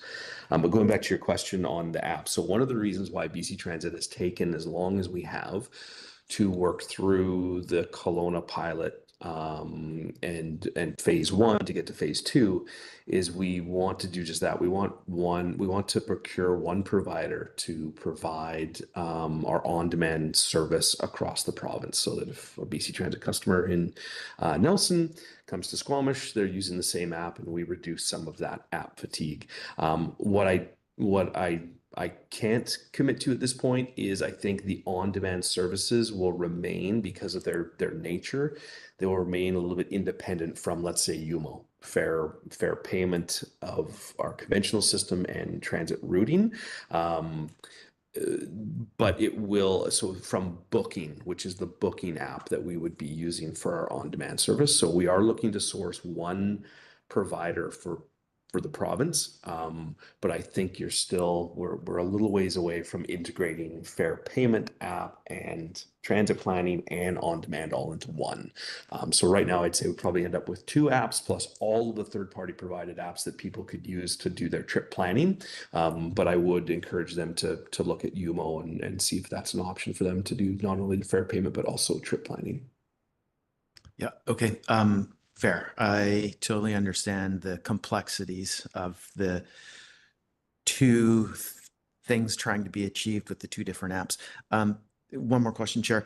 And I'm curious to know how guinea pig-ish we would be with the South Squamish and on demand. Are there other communities in BC that are in the same situation as us, where you're making this recommendation for their community based on the success of Crawford, or are we alone in this? Thank you for the question, Councillor French, through the chair. No, you're not alone. Again, we've taken our time with on demand. We did quite a bit of feasibility work prior to, which helped us identify the Crawford community as an ideal candidate to test the platform, test our vehicle fleet type, test a lot of the different everything from operational driver training, the MDT terminals that are on the buses. Always in our plan was to roll out phase 2, which Squamish would be part of our phase 2 implementation. Powell River is included in there. I think there's 2 other communities that the names I'm remiss of at the moment, but we have about 4 different communities that we'd be looking at for phase 2 rollout. And we wouldn't be moving forward with phase 2 if we didn't feel like we succeeded in the Crawford pilot to understand all of the implications, all of the operational pieces, and obviously the impact for customers. Again, I think there's a great opportunity here in the South Squamish area to roll this out as part of phase 2. And the reality is, if we build up the ridership to a point where on demand is not suitable, then that's a success story, as well as we roll that into a fixed conventional route if we build up the ridership and need additional frequency. But I think when you look at 13 to 15 minute wait times in Crawford right now, that's one of the key highlights that customers keep coming back to, saying why they like that service is not to have to wait 40 minutes for a bus. They can go on the app and they know they can get it within 15 to 20 minutes. Thanks, Chair. I'm a big supporter of on demand for South Squamish. Thank you for that insight. And Council, I do just want to recognize we're at 1:15. We were scheduled to go to about 1:15 on this topic. We still have 2 items, the AOA and MOU, after this discussion. So if we can just keep our comments and our questions succinct. Go ahead, Councillor Pettingill. Yeah, thanks. I just want to make sure I understand on demand. So if I'm correct, it doesn't come to my door, but there will be a lot more, or a few more stops than the traditional bus line. They're virtual, so an app will tell me where they are, but it's not door-to-door service. Yeah, thank you, Councillor Pettingill, through the chair. That's exactly right. So even in the Crawford example, I can't remember the number, but we've identified like 150 different virtual stops. So when you go on your app and you book the on-demand service, it will tell you what the closest virtual stop is to your location and how to get there. And it'll give you an updated kind of idea of when the bus will be there. So yeah, it won't be door-to-door service. Obviously, that comes with inherently higher costs, very similar to Handy Dart service, which is a door-to-door service. But we're able to set the geographical parameters as well as the number of virtual stops. And we'd obviously work very closely with staff to make sure that we've got the appropriate number of stops within that geographical area. Follow-up, are there any infrastructure requirements to these virtual stops, like there has to be available public parking, or we have to actually sort of block off parking, or there's sort of road width constraints, or you can just put them anywhere? Yeah, I think through the chair, sorry. I think the premise would be is to again have a strong selection of virtual stops that make it convenient for people within that area to be able to walk from their location to those stops. BC Transit doesn't implement any requirements, restrictions. Again, if we're on district right of way, that is the privy of the district if they looked at those types of things. But ultimately we want to have enough stops that make it convenient for the people, or for the areas within that geographical area where they can walk to those stops from their location. So just to be a bit more concrete, like obviously you're not going to put a stop in the middle of an intersection, but it sounds like because it would be infrequent on demand, you might stop on a narrower 2-way street, and it's a once in a blue moon pickup, and so it's not a big deal if the traffic is blocked for 10 seconds while you get in the vehicle.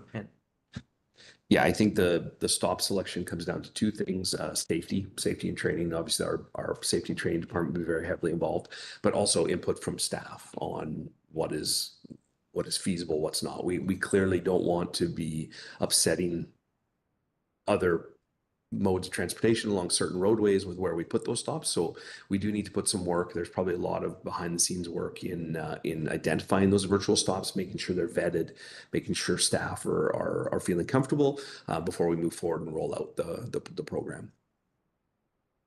Just on this topic, if I call to book a bus, how do I know where the virtual stop would be? Thank you for the question. Through the chair, my understanding is when you call in and not use the app, that they would verbally confirm what the nearest virtual stop would be to your home. Thank you for that. Just because they would be behind the scenes they would basically be booking it online for you, and it would tell them where you need to be. Thank you for that. Any other questions on South Squamish service? I had a few.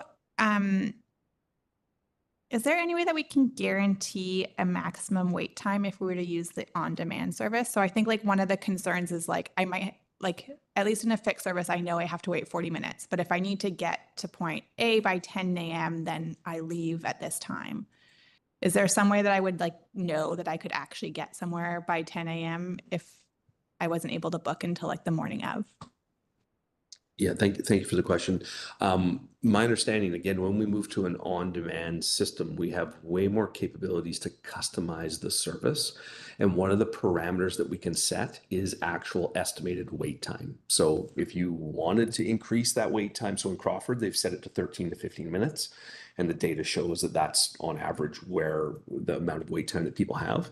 You can expand that out, you can shrink that down. You can basically put into the system all the parameters that you want from a customer service perspective, and then the algorithms behind the scene will predict that and push that out there, and obviously notify you if you're outside the 15-minute window or it can't get you in 15 minutes. It's going to update you with what that timing would be before you officially booked a trip. Okay, that's helpful. And then in the pilot project in Kelowna, I am curious, it's gotten really high reviews for those who have used it, but have we seen an increase in ridership or like the number of riders that are using the pilot? Is that similar? Yeah, thank you through the chair. Ms. Gunn would have seen a presentation on the Crawford pilot in our transit workshop last week. What we've actually seen is we actually operated in Crawford. We started with maintaining. There was a fixed route that was in that service area that serviced the schools, and I think the thought was at that time is we didn't want to pull away that fixed route because of the volume that might have been on that fixed route. But what they've uncovered is that through the increase in ridership and the demand for the service, they've actually been able to accommodate removing the fixed route service and maintaining just an on-demand in that service. So, we have seen, bookings, ridership increase on that route. And I think what it really did was some people where the fixed route was not convenient for them, they're actually taking transit now because the on-demand service suits their needs better. Okay, that's great. Any further questions on the South Squamish component? Not seeing any. Now I'd like to turn our attention to the proposed expansions for the 3-year MOU. Right? Yeah, that's the next. Okay. If anybody has any questions or comments on that as incorporated, and I will just clarify here again that for 2027, we're putting in the additional hours for reduced time, or sorry, for the reduced speed limits, but that could change if council changes their mind on the 40 kilometers an hour. I'm seeing nods from staff. Okay. Council, questions? Go ahead, Councillor Anderson. Thank you. A question concerning year 3 in the expansion planning. To quote from the report, to introduce on-demand service to Squamish year 2028-29, pending ongoing discussion with Squamish Nation and other levels of government. In the vicinity of Lewis Drive and Moody Drive, which are on Squamish Reserve number 11, there are 5 employers: the Sawmill, Sunwolf, Squamish Center with Squamish Nation community employees there, the Chikai Ranch, and Evans Lake. I'd like to cite a testimonial from Sunwolf, just one sentence here. We have 91 staff on our payroll. The lack of public transit to our location is hugely problematic and disproportionately affects our younger workforce, most of whom do not have cars. The current housing crisis is exacerbated by the lack of public transit. The same testimonial could come from the sawmill, which has a lot of younger employers, including women. The sawmill is automating to cope. Sunwolf is building employee housing to cope, and these are not welcome initiatives for either. So my question is, how might we or have we be taking into account these employment places, this employment density node that exists in the Chikai area? Thank you. Through the chair. So this area was not identified through the Transit Future Action Plan as a priority. That is a significant public consultation was done on that plan, as well as looking at density and trip demand. So the decision was made at that time not to include it. Now, based on our recent work with Squamish Nation, it's been highlighted as a priority for them, which is why it is now proposed in year 3. If it goes ahead as proposed, it could also serve those other needs as well.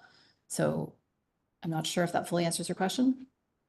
I suppose, Ms. Gunn, I just might add, I trust we are doing consultation, doing engagement with those players in that employment node of that vicinity, the engagement issue or opportunity. So Chair, we have not yet done that, but we will do that before we get to the date. Thank you, Chair. Mayor Herford. Thank you. I was looking for some clarity around, you highlighted the challenge of procurement of vehicles as one of the challenges in getting this, implementing service, I guess just broadly likely. But my question is, if we're waiting for, when can we start that process if we don't have the funding confirmed?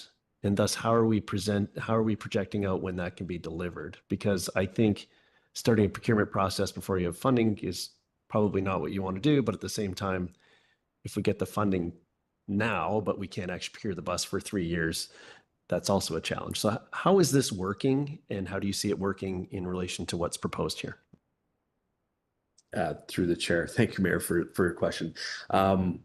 We also did a whole session on fleet and fleet planning at the transit workshop, because it is, as you've highlighted, an ongoing and kind of challenging situation to work with.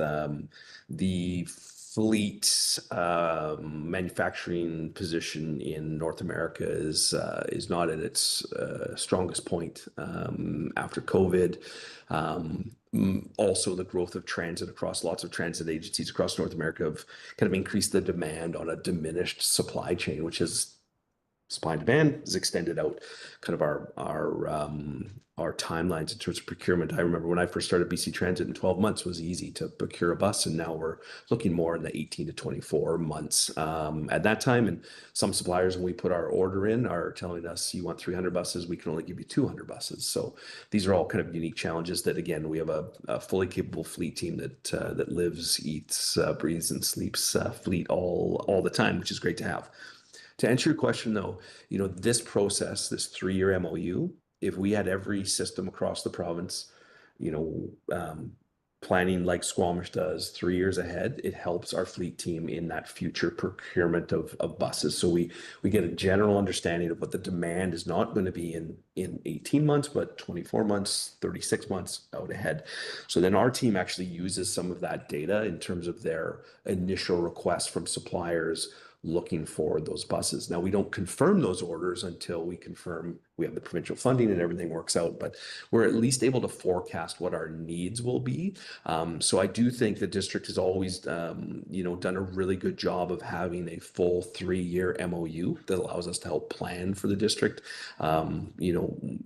That is the best way for us to be able to forecast what our needs are across the province, and then work with our suppliers in order to obtain that, with the asterisk that, of course, we need the local and provincial funding to then finalize those contracts and purchase those buses. Thank you. That's useful context. Council, any further questions? Yeah, Councillor Pettingill. I just want to pick up on my colleague's question about sort of service out near Sunwolf and so on. Because it sounds like some changes are being made, and I think there's a whole question about where businesses support transit or how that works. But it sounds like we're on a path where in 3 years, there will be some changes right now, primarily to address some Squamish Nation identified needs. And for the rest, we'll sort of let the chips fall where they may. To my colleague, I'm not sure if that's sufficient to address some of the planned investments in automation and employee housing and so on. So are we sort of okay with that? I'm just sort of checking, or did I sort of hear an expectation that we'll do some near-term engagement and the thought is that we might make a near-term adjustment? Is that the sort of hope or plan, or we're sort of just okay with what we've heard and, you know, in 3 years, some stuff will happen and it'll be okay? Councillor Anderson, do you want to articulate? If I may, thank you, Chair, and thank you for the question, Councillor Pettingill. My sympathy is that we should be doing engagement now, and that we have already in past discussions on transit planning addressed employment nodes. And so I think it's just obvious that we can support services, better support, sooner support, perhaps, services to residents on Squamish Station Checklist Reserve number 11. With serving in addition the employment nodes.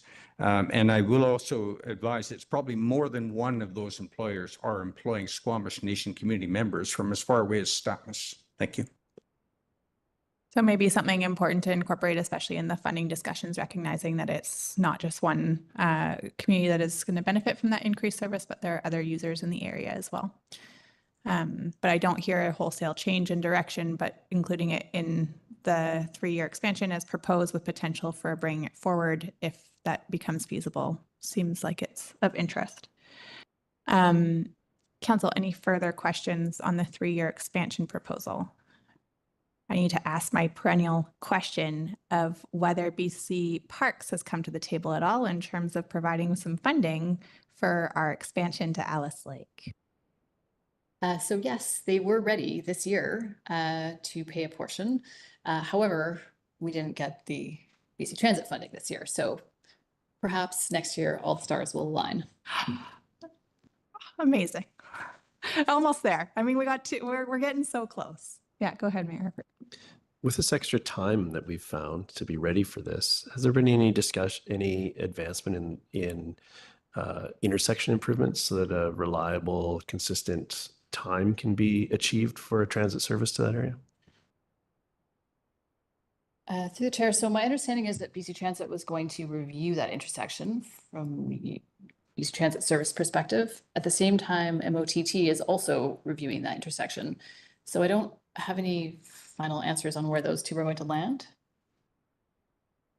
Yeah, I don't have a final conclusion there, but it is being explored. I see Mr. McMurtry coming to the table, and it's also neither of those are our projects. So if you don't have an answer, that's cool too.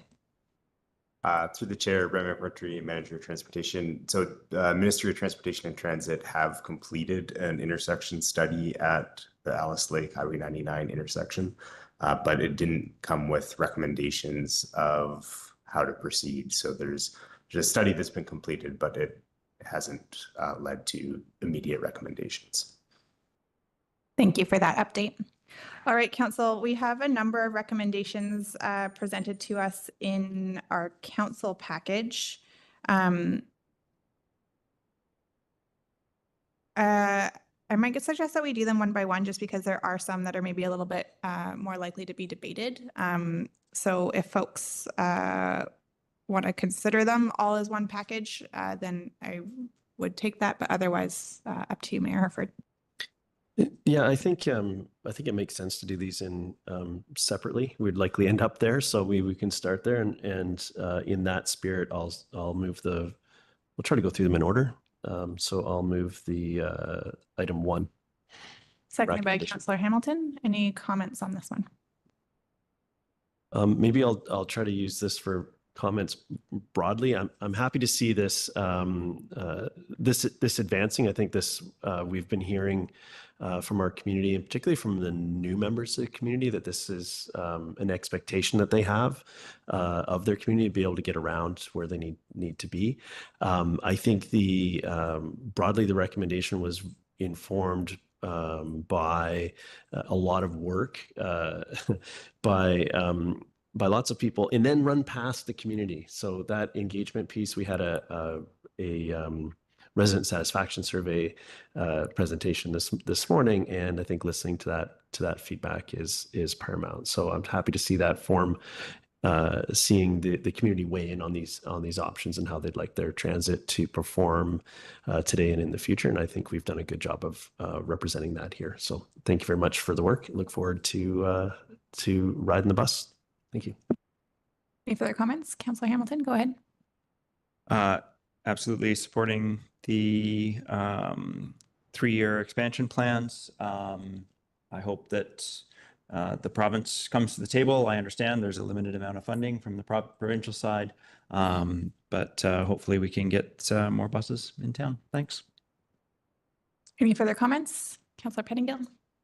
Pardon me, just on this one, I do sort of support the changes. It was a little hard for me to say which one is the best or what I would change it. I sort of wonder if we're past the point, or probably very near the point, of where some of these specific route decisions are too technical for council, and if just sort of more of a statement on general service expectations is where we should be soon, if we're not already past that.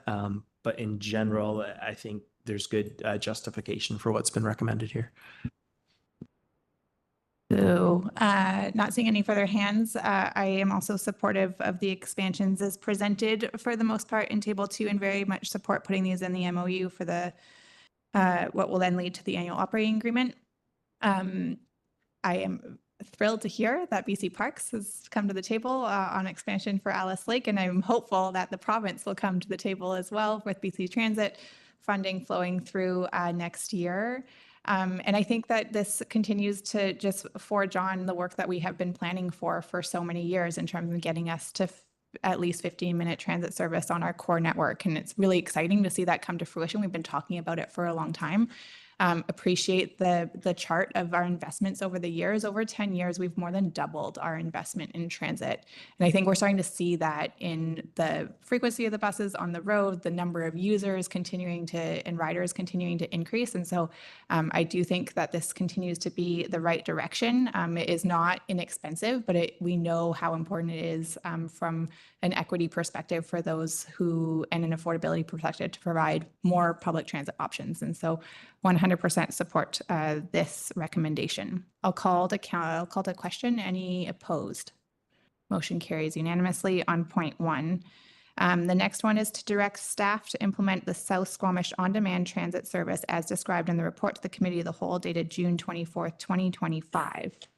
Moved by Councillor French, seconded by Councillor Hamilton. Would you like to speak to this, Councillor French? Yes, I for sure would like to. Some might see this as a leap of faith. I view it more as a leap into the future. I think that this is the way we're going generally with transit service, both like this system in conjunction with fixed routes. And I would rather see us try it and fail, or try it and have our community tell us that it's not what the community wants, as opposed to reject it now and not give it a go, because I suspect it will be embraced, and I suspect it will be a huge success. Any further comments, Mayor Herford? Yeah, I appreciate the modernization, I guess, of a system, or at least exploring that. I think that, and I see also in future years, this is seen as a possible solution for some of our harder to service areas at this point. So I think there's great potential here. And that's also often when we're asked to do things that are, outside of what we've done already, we're referencing examples from, well, this is how they do it in Norway, or this is how it happens in the Netherlands, or whatever that is. We've got some very clear examples of this working in British Columbia.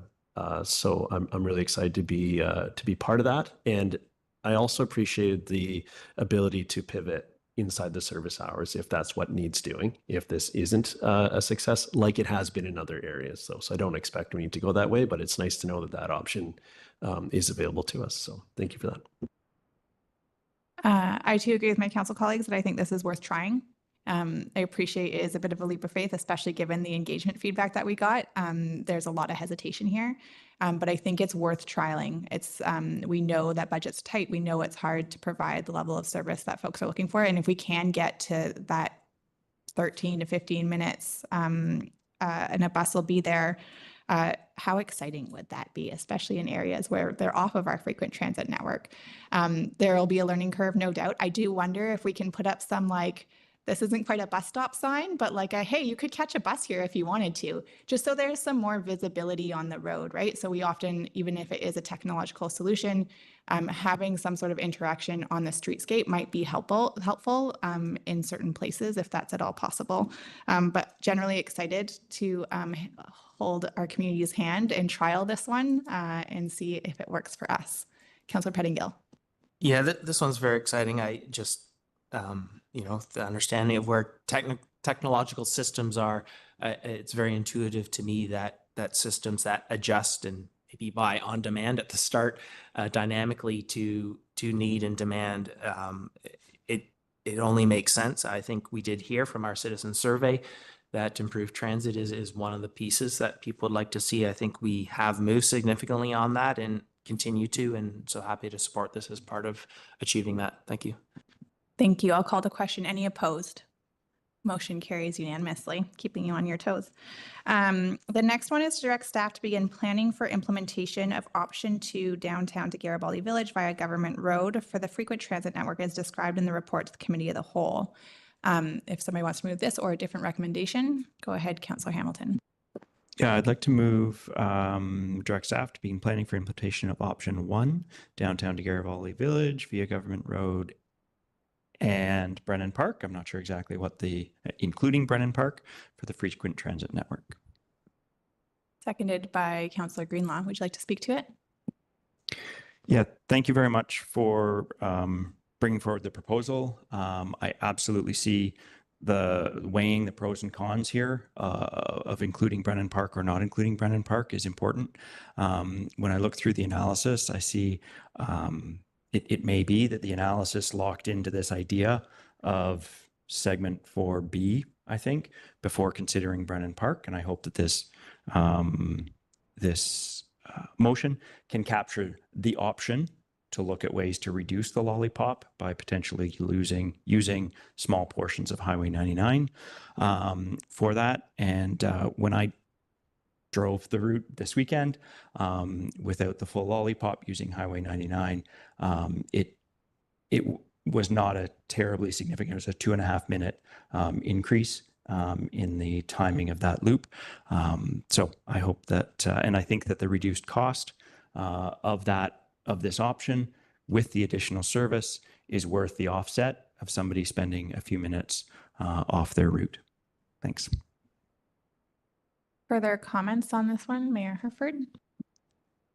Yeah, a little bit earlier, Councillor Pettingill made a great point around the level of detail that's appropriate for council and whether it's service levels and service hours and sort of outcomes. And I think this is us wading a little too far into this. I'm looking at the engagement results, which I spoke about earlier. And on page 157 of 192, the option that's being presented here was the lowest ranking from that public engagement. So I appreciate that we took a direction that was the lowest rating in the previous discussion around on-demand transit.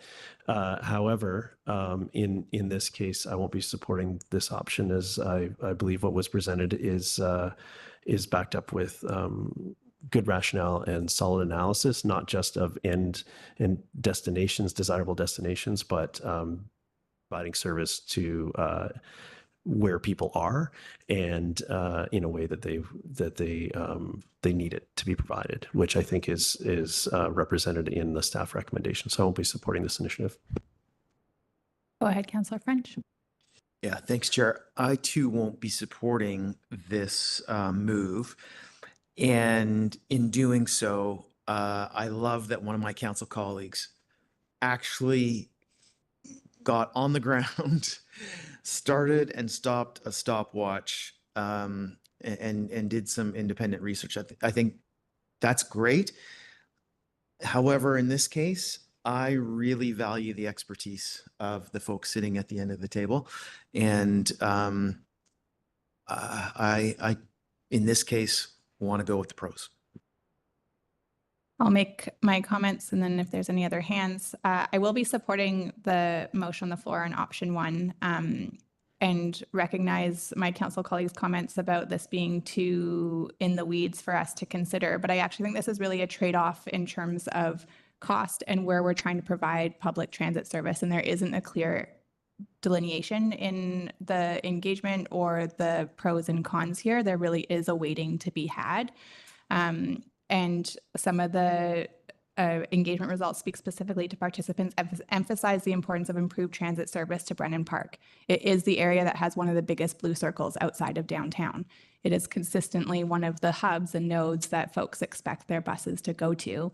It is also in direct contradiction to making a frequent transit network because it requires this little bit of a lollipop, give or take. And so I don't think this is about undermining the expertise on the other end of the table. I think this is really about trying to understand if Brennan Park needs a stop on our frequent transit network. And I think where we are as a community, if I think about the profile of folks who use the bus the most, it is often younger adults, teenagers, or folks with children who are trying to get to services in places like Brennan Park. There are another number of folks who are trying to get to and from work for sure.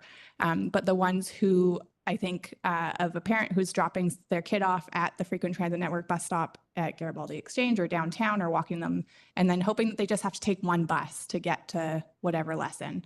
And not have to worry about their transit exchange along their route. And I think like those are the folks that we want to make sure feel the most safe. And so it is a little bit unfortunate when I am taking the bus downtown and I have to take the full 5 minutes to get through Brennan Park, when really all I want to do is get to work. But I think for the general functioning of the system where it is right now, keeping that stop is really valuable.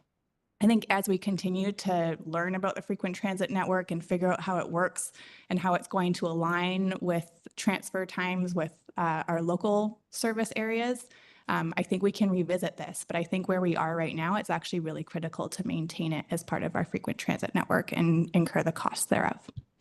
My own thoughts. Go ahead, Councillor Pettingill. Yeah, I've been debating this one back and forth, especially, given my comment about not wanting to get too deep into the technical design of routes. But I think one other higher level thing that's in my mind is as we push towards mode shift, this is a critical central community destination. And do we want to send a message going forward that everyone get in your car and go to Brennan Park, or do we want to make it as easy as possible to demonstrate active and public transit? I think for me, that's weighting this in favor of option 1. It's not an easy decision, but I'm inclined to support the motion for that reason. That's tipping the balance for me. Councillor Greenlaw.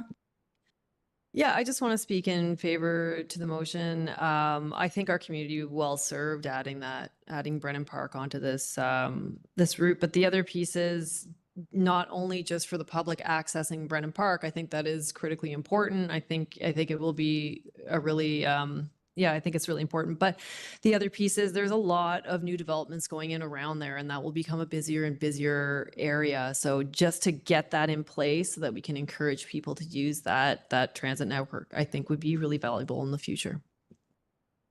Councillor Anderson. Thank you. My colleague, Councillor Hamilton, raised this topic as a query earlier, and I'm actually satisfied with the staff pledge, as I understood it, that this should be researched and we can receive some feedback on that as a query. I'm supporting option 2, won't be supporting the present motion because I feel, and I'm torn on this, that the neighborhood of Loggers Lane, Upper Loggers Lane, and Brennan Park are evolving, and they'll continue to evolve.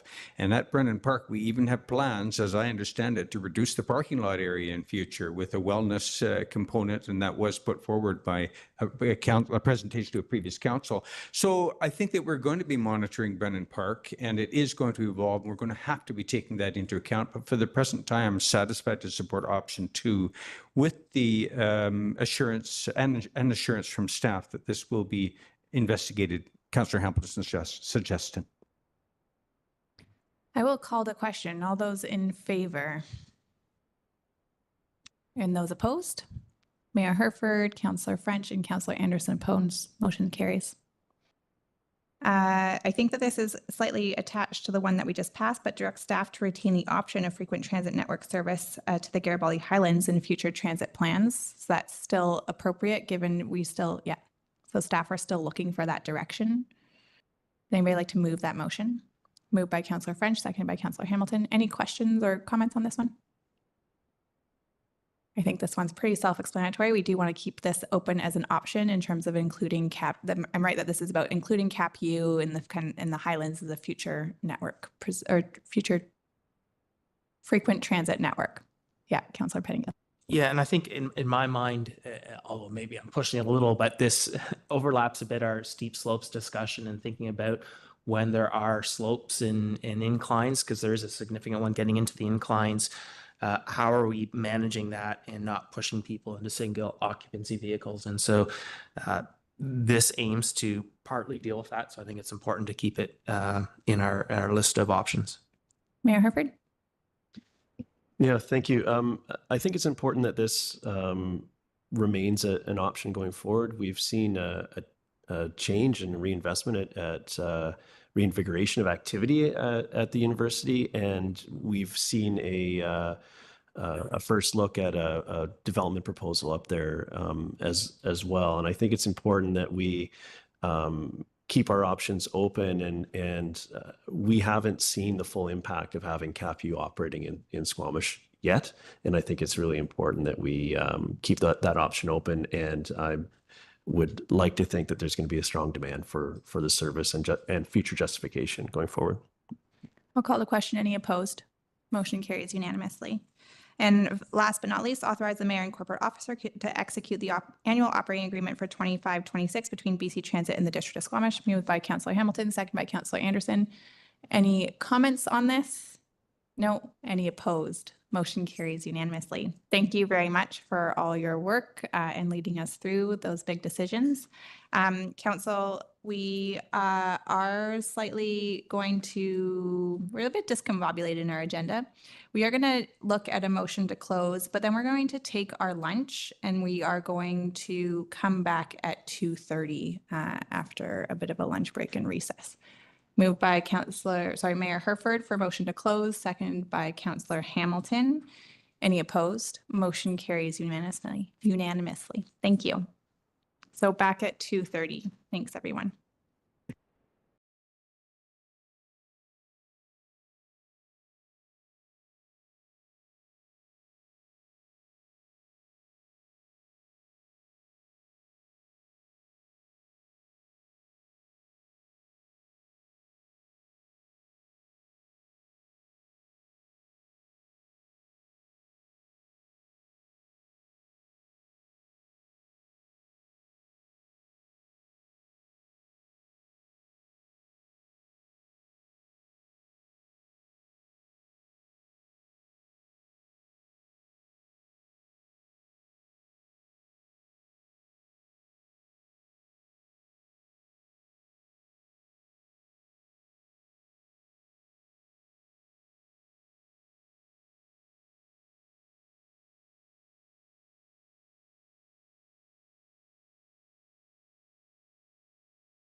All good. Wonderful. Good afternoon, everybody. We are back in Committee of the Whole for the District of Squamish on June 24th. We are on item 5 sub 1 of our agenda, which is an under staff reports the Squamish Search and Rescue Relocation Update. And I'll pass it over to staff, Pascal St. Louis, for a presentation. Thank you. Awesome. Good afternoon. Good afternoon, Council. My name is Pascal St. Louis, and I'm the General Manager of Public Safety. Today, I am joined by Mr. Plum, our Director of Real Estate, and Harmony Corwell for the Director of Facilities Planning and Construction. I'd also like to start by thanking the members of Search and Rescue who are here in the room and also listening virtually to this call. They have been tremendous partners in this project so far. Their volunteers have stepped up in such a big way to help us get to where we are today.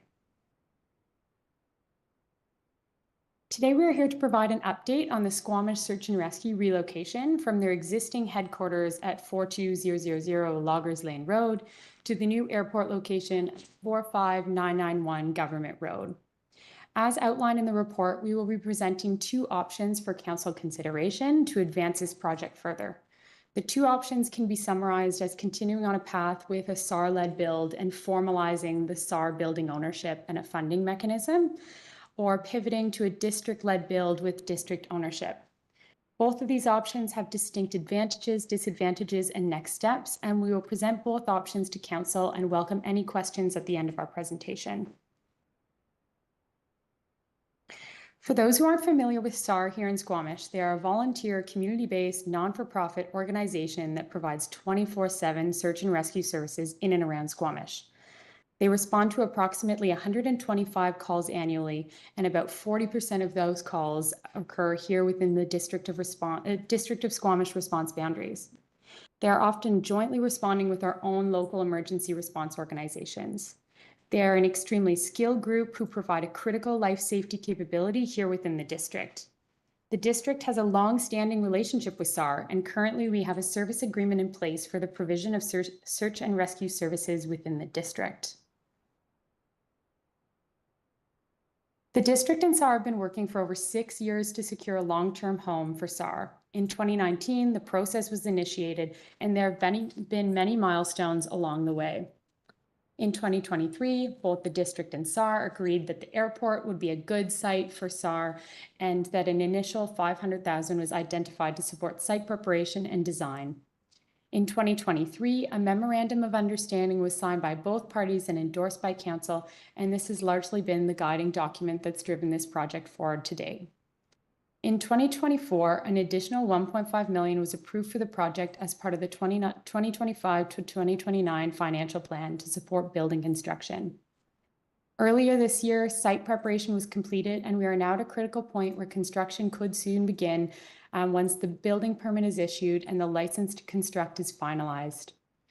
An important thing to note is that SAR is really seeking building occupancy in early 2026 to ensure a smooth transition to their new location. They would need to outfit the interior, train and develop new standard operating procedures in advance of their busy season to make sure that they are ready to hit the ground running in late spring or early summer. Just before we get into the options, I wanted to spend a few minutes to provide Council with a bit more context, and I've got some pictures to help showcase the project as it currently stands. On this slide, you'll note that the future SAR compound on the left-hand side is right beside the entrance to the Squamish Airport. One of the reasons this site was chosen was because it optimized interoperability between SAR and the helicopter operators that they often work with during responses. On the right hand, I know it's small, but you will see a building schematic that showcases the phase construction plan that SAR has planned at present. In the blue shaded area is phase 1 construction. This aims to provide a like-for-like footprint from their current location.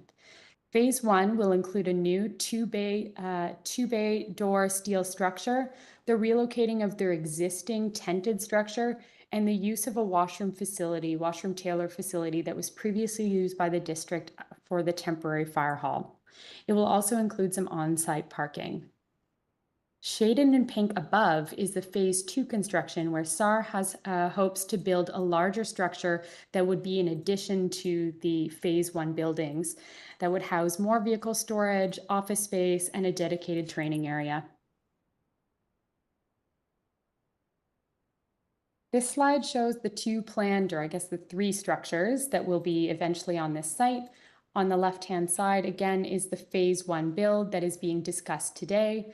At the top of this slide, on the left-hand side, is the tented structure that is currently located at 42000 Loggers Lane Road and will be relocated to SAR's current future site at the airport location.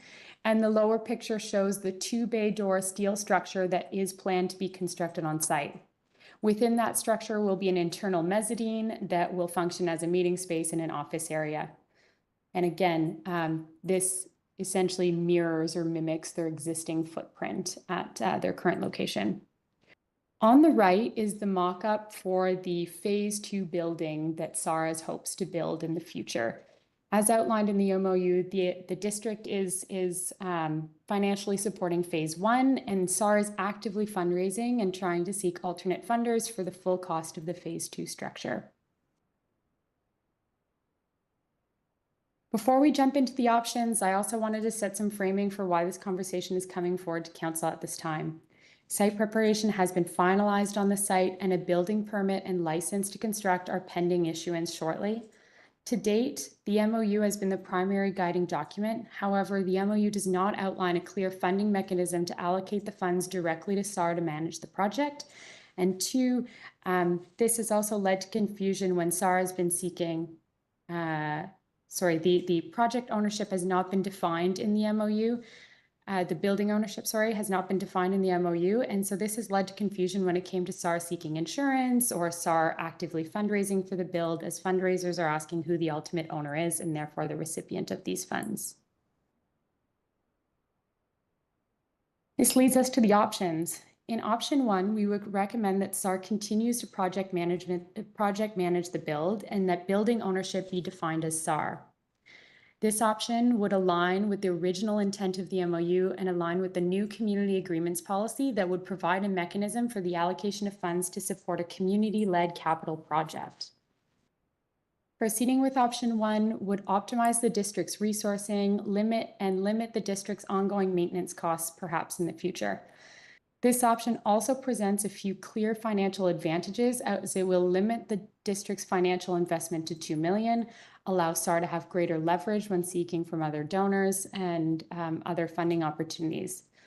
Also, to date, SAR has benefited from approximately $400,000 in-kind donations, which highlights the value that the community places on this project. Lastly, land tenure agreements could include conditions to ensure that the district's investment will be protected from a potential future transfer of the building to a third party without the district's approval.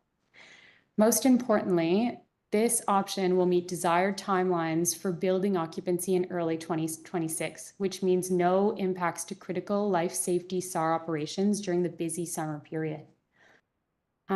If this is the desired option chosen by council, staff would proceed with entering into a community capital agreement between both SAR and the district that would align with the new community agreements policy. Option 2 would represent a significant pivot from the current path forward. However, this would allow the district to obtain a new capital asset. While this could be advantageous to the district, it's uncertain what type of revenue could be generated from this building in the long term, given that it is designed to be fit for purpose for SAR, and we were hoping that this remains their long-term home. This option would not align with the original intent of the MOU and may result in project delays as district staff work to take over project management. With this option, it is possible that SAR would also not be able to be rehomed by the end of their lease, which could have detrimental impacts on their ability to operate within the district. If this option is chosen by council, the district would need to conduct a fulsome review of pre-committed expenses and would need to consider the launch of a competitive bid before advancing. Lastly, as the current Class C estimate provided by SAR is flagging an estimated expected cost of $2.4 million, staff may need to request additional funding via the 2026 to 2035 financial plan, which would likely result in further project delays in addition to cost increases. Before we proceed to council questions, just some final context. this conversation has gone forward to the SAR board, and they have indicated that they are amenable to building ownership.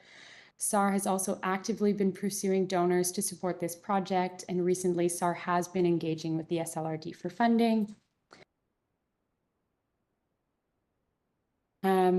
And lastly, we are happy to answer any questions to support decision-making on this path forward. I've left the options as presented in the report on this slide. Thank you.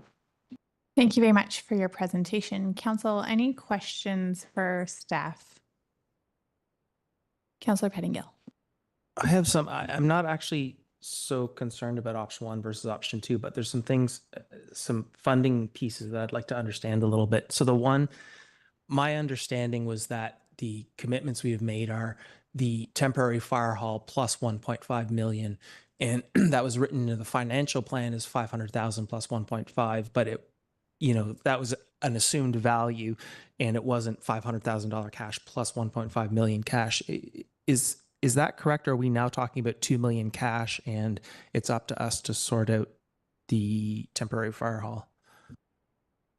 Thank you, Neil Plum, Director of Real Estate. Thanks for the question. So actually in the financial plan, the first phase of the $500,000 that perhaps is in question was actually identified in the financial plan as a prepayment or a phase 1's payment or a funding mechanism to allow SAR to go and do proper site due diligence to make sure that the airport could work for them, and then to allow them to actually start doing clearing and things on the site that actually had to be done. In the beginning, when we first brought that $500,000 into the financial plan, there was a hope that the temporary fire hall would be functional and usable and that 500 could help offset the cost of relocating it there. But we found out in time that the building, the temporary fire hall wasn't sufficient for their needs. And so that 500,000, which was part of that was used for the due diligence phase, was there to cover that off and the site prep. And then the 1.5 was brought in to augment the cost of the construction of the building. Go ahead. So is the proposal then that we would possibly, I can't remember what the term is, but dispose of the temporary fire hall, get $500,000, and then at the end of the day, fund out of CAC 1.5 million to SAR, or sorry, 2 million to SAR, but we offset some of that CAC removal by selling the temporary fire hall for 500,000? Go ahead, Ms. Boxford.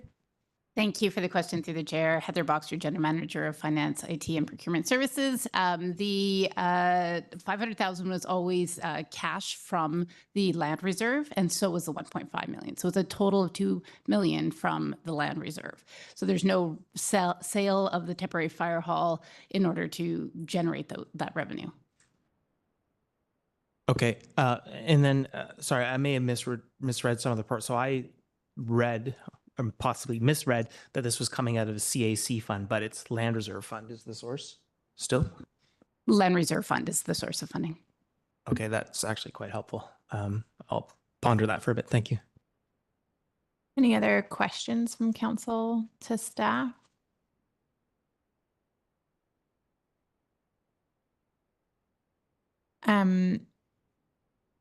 I am curious a little bit. One option, or one of the components that was spoken about with option 2 is then a need for us to go out to bid following BC bid and our procurement policies. Option 1, which is a continuation of kind of what we had expected, provides a little bit of flexibility. Can I just confirm that our procurement policies don't extend when we work with third parties at this level?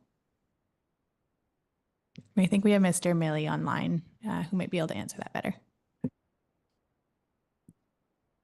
Thank you. And through the chair, Craig Milley, Manager of Procurement. Whenever the district spends its money, of course, for its own purposes to create its own asset, it would be required to follow its own procurement policy. In a situation like this where we're granting funding to a not-for-profit third party for them to create their own asset, we wouldn't, unless you chose to, we wouldn't require them to follow the district's procurement policy. Thank you for that clarity. And just to reiterate, but as I read this option one, and as I have kind of been following along and engaging in this process, I had always kind of assumed that this was going to be a SAR-led construction project, a SAR-led asset. And so option one is just going to allow us to formalize that. Is that correct? Yes, that's correct. Thank you. Council, any further questions? If not, there's a motion before us for consideration. Go ahead, Councillor Hamilton. Thanks very much. I'm ready to move that council direct staff to pursue option one as outlined in the report. Seconded by Councillor Greenlaw. Go ahead if you have any comments. Quickly, the pros seem to strongly outweigh the cons in this. And anything what we can do to support SAR in getting the job done that they need to get done to get their building built as soon as possible, I think we should be, I'm totally on board with that. So option one, thank you. Go ahead, Councillor Greenlaw. Yeah, thanks. Happy to support option one. Also just want to take a moment to say thank you so much to SAR, the SAR team, for all the wonderful work they do here, and whatever we can do to facilitate them getting up and running in a timely manner is, I think, good. Yep. Go ahead, Councillor Anderson, then Councillor Pettinger. Thank you. I'm also supporting option one. The element SAR is then able to leverage in-kind donations is decisive for me. This is a Squamish success story over many decades. We've had land clearing, gravel supply, equipment hours, materials, and furnishings supplied as in-kind donations to numerous projects, including the hospital, marine facilities, the golf club curling and squash facilities, the Logger Sports Arena, 2 of them, and the Olympics Legacy Park. So this would only look to our past record of success in this type of approach to this community facility. Thank you. Thank you. Councillor Pettingill, then Mayor Herford. Yeah, just in general, very supportive of this. My only hesitations are, one, I think in general, I think we should find ways to ask that our procurement policy be followed. And it's probably a bigger discussion, but I wouldn't want us to build in sort of a typical way for us to bypass our own procurement policies. I think, you know, with SAR, there is a challenge where I think in my mind, the province isn't coming to the table in terms of what is really a critical life safety service for a lot of economic development and activity in the province. And so there's a hesitation around getting too far into, you know, accepting too much downloading. I would like to push back on that. And then for me, there's just, and maybe I need to just review some of the past discussions, but in my mind, that temporary fire hall was an offsetting piece of this, and to have that not there explicitly is a bit uncomfortable for me, but I see we made these commitments, and it is important to support SAR. So those are just sort of the, I guess, the rationale behind some of my questions. Mayor Herford. Thank you. Speaking in support, I think this is the path forward for all the reasons that were outlined in the report, and I think is a procedural, an important procedural step that we take at this point. I'm looking forward to seeing the new both phases of the new facility fully up and running, and wanted to recognize the important service that the fine folks at SAR provide to the community and the visitors too. So, but I do agree that the matter of deeper provincial support for these types of services is important, and the discussion around, as is the procurement policy piece going forward. But I don't think it's of significance enough in this case on balance to entangle it, get it wrapped up in this process. But I want to highlight that for a future discussion somewhere along the way. But happy to support. Thank you. Go ahead, Councillor French. Thanks, Chair. I too support option one, and share Councillor Pettingill's value around the procurement policy that we have. It's an important policy, and it's one that we should not bypass. And this is one of those occasions when I think that this direction is the appropriate direction to take. Thank you for those comments. I too will be supporting the motion on the floor and want to extend my thanks and gratitude to the SAR team, those in the room and those that are maybe listening online or who just aren't. Thank you so much for all the work that you do to keep our community and those that are visiting safe, both within our district boundaries and extending beyond. It was very appreciative to see that you're continuing conversations with the regional district as well. And as somebody who sits on that board, I'm happy to talk to our fellow directors to find some more money there for this regional service and continue our advocacy to the province on how they can show up better. I don't want to hold up this important capital investment that we know SAR needs a new home and we need to get you into that space as soon as possible. But the long-term viability of the volunteer model for SAR just really isn't functional in the long term. And that's where I think we need to focus our provincial advocacy efforts going forward. On the motion that's in front of us today, I do think that this is really just a formalization of what I had expected over the years that we've been engaged in this conversation. I look forward to being able to use our community agreement policy as it's a fairly new mechanism, but it will help us formalize these sorts of partnerships. And it really does help deliver on one of the core pieces that this council has been focused on through our strategic plan, which is building relationships with community groups to increase community capacity and resources by September 2026. I hear my council colleagues when they say that our procurement policy is really important, and it is very important that we follow it. And there are elements of working with community partners where they can deliver on things in ways that we simply can't. And these are the sorts of experiences that we have when we work with community groups like SAR, like the Housing Society, who need to have that nimbleness and flexibility to be able to deliver on these projects in a way that governments just aren't able to in the same way. So bringing in $400,000 of in-kind donations, doing the fundraising that we otherwise wouldn't be able to. And so this project wouldn't be possible if it wasn't for this sort of community partnership agreement. And so I thank our staff and their staff for working through the details to get us here today. With that, I will call the question. All in favor? Thank you very much. That passes unanimously. And I will go to Mayor Herford. I'd like to move that we terminate this meeting. Well done. And do we have a seconder for that? Councillor Hamilton. Any opposed? Motion carries. And we are right on time for our 3:30 meeting to start any minute now.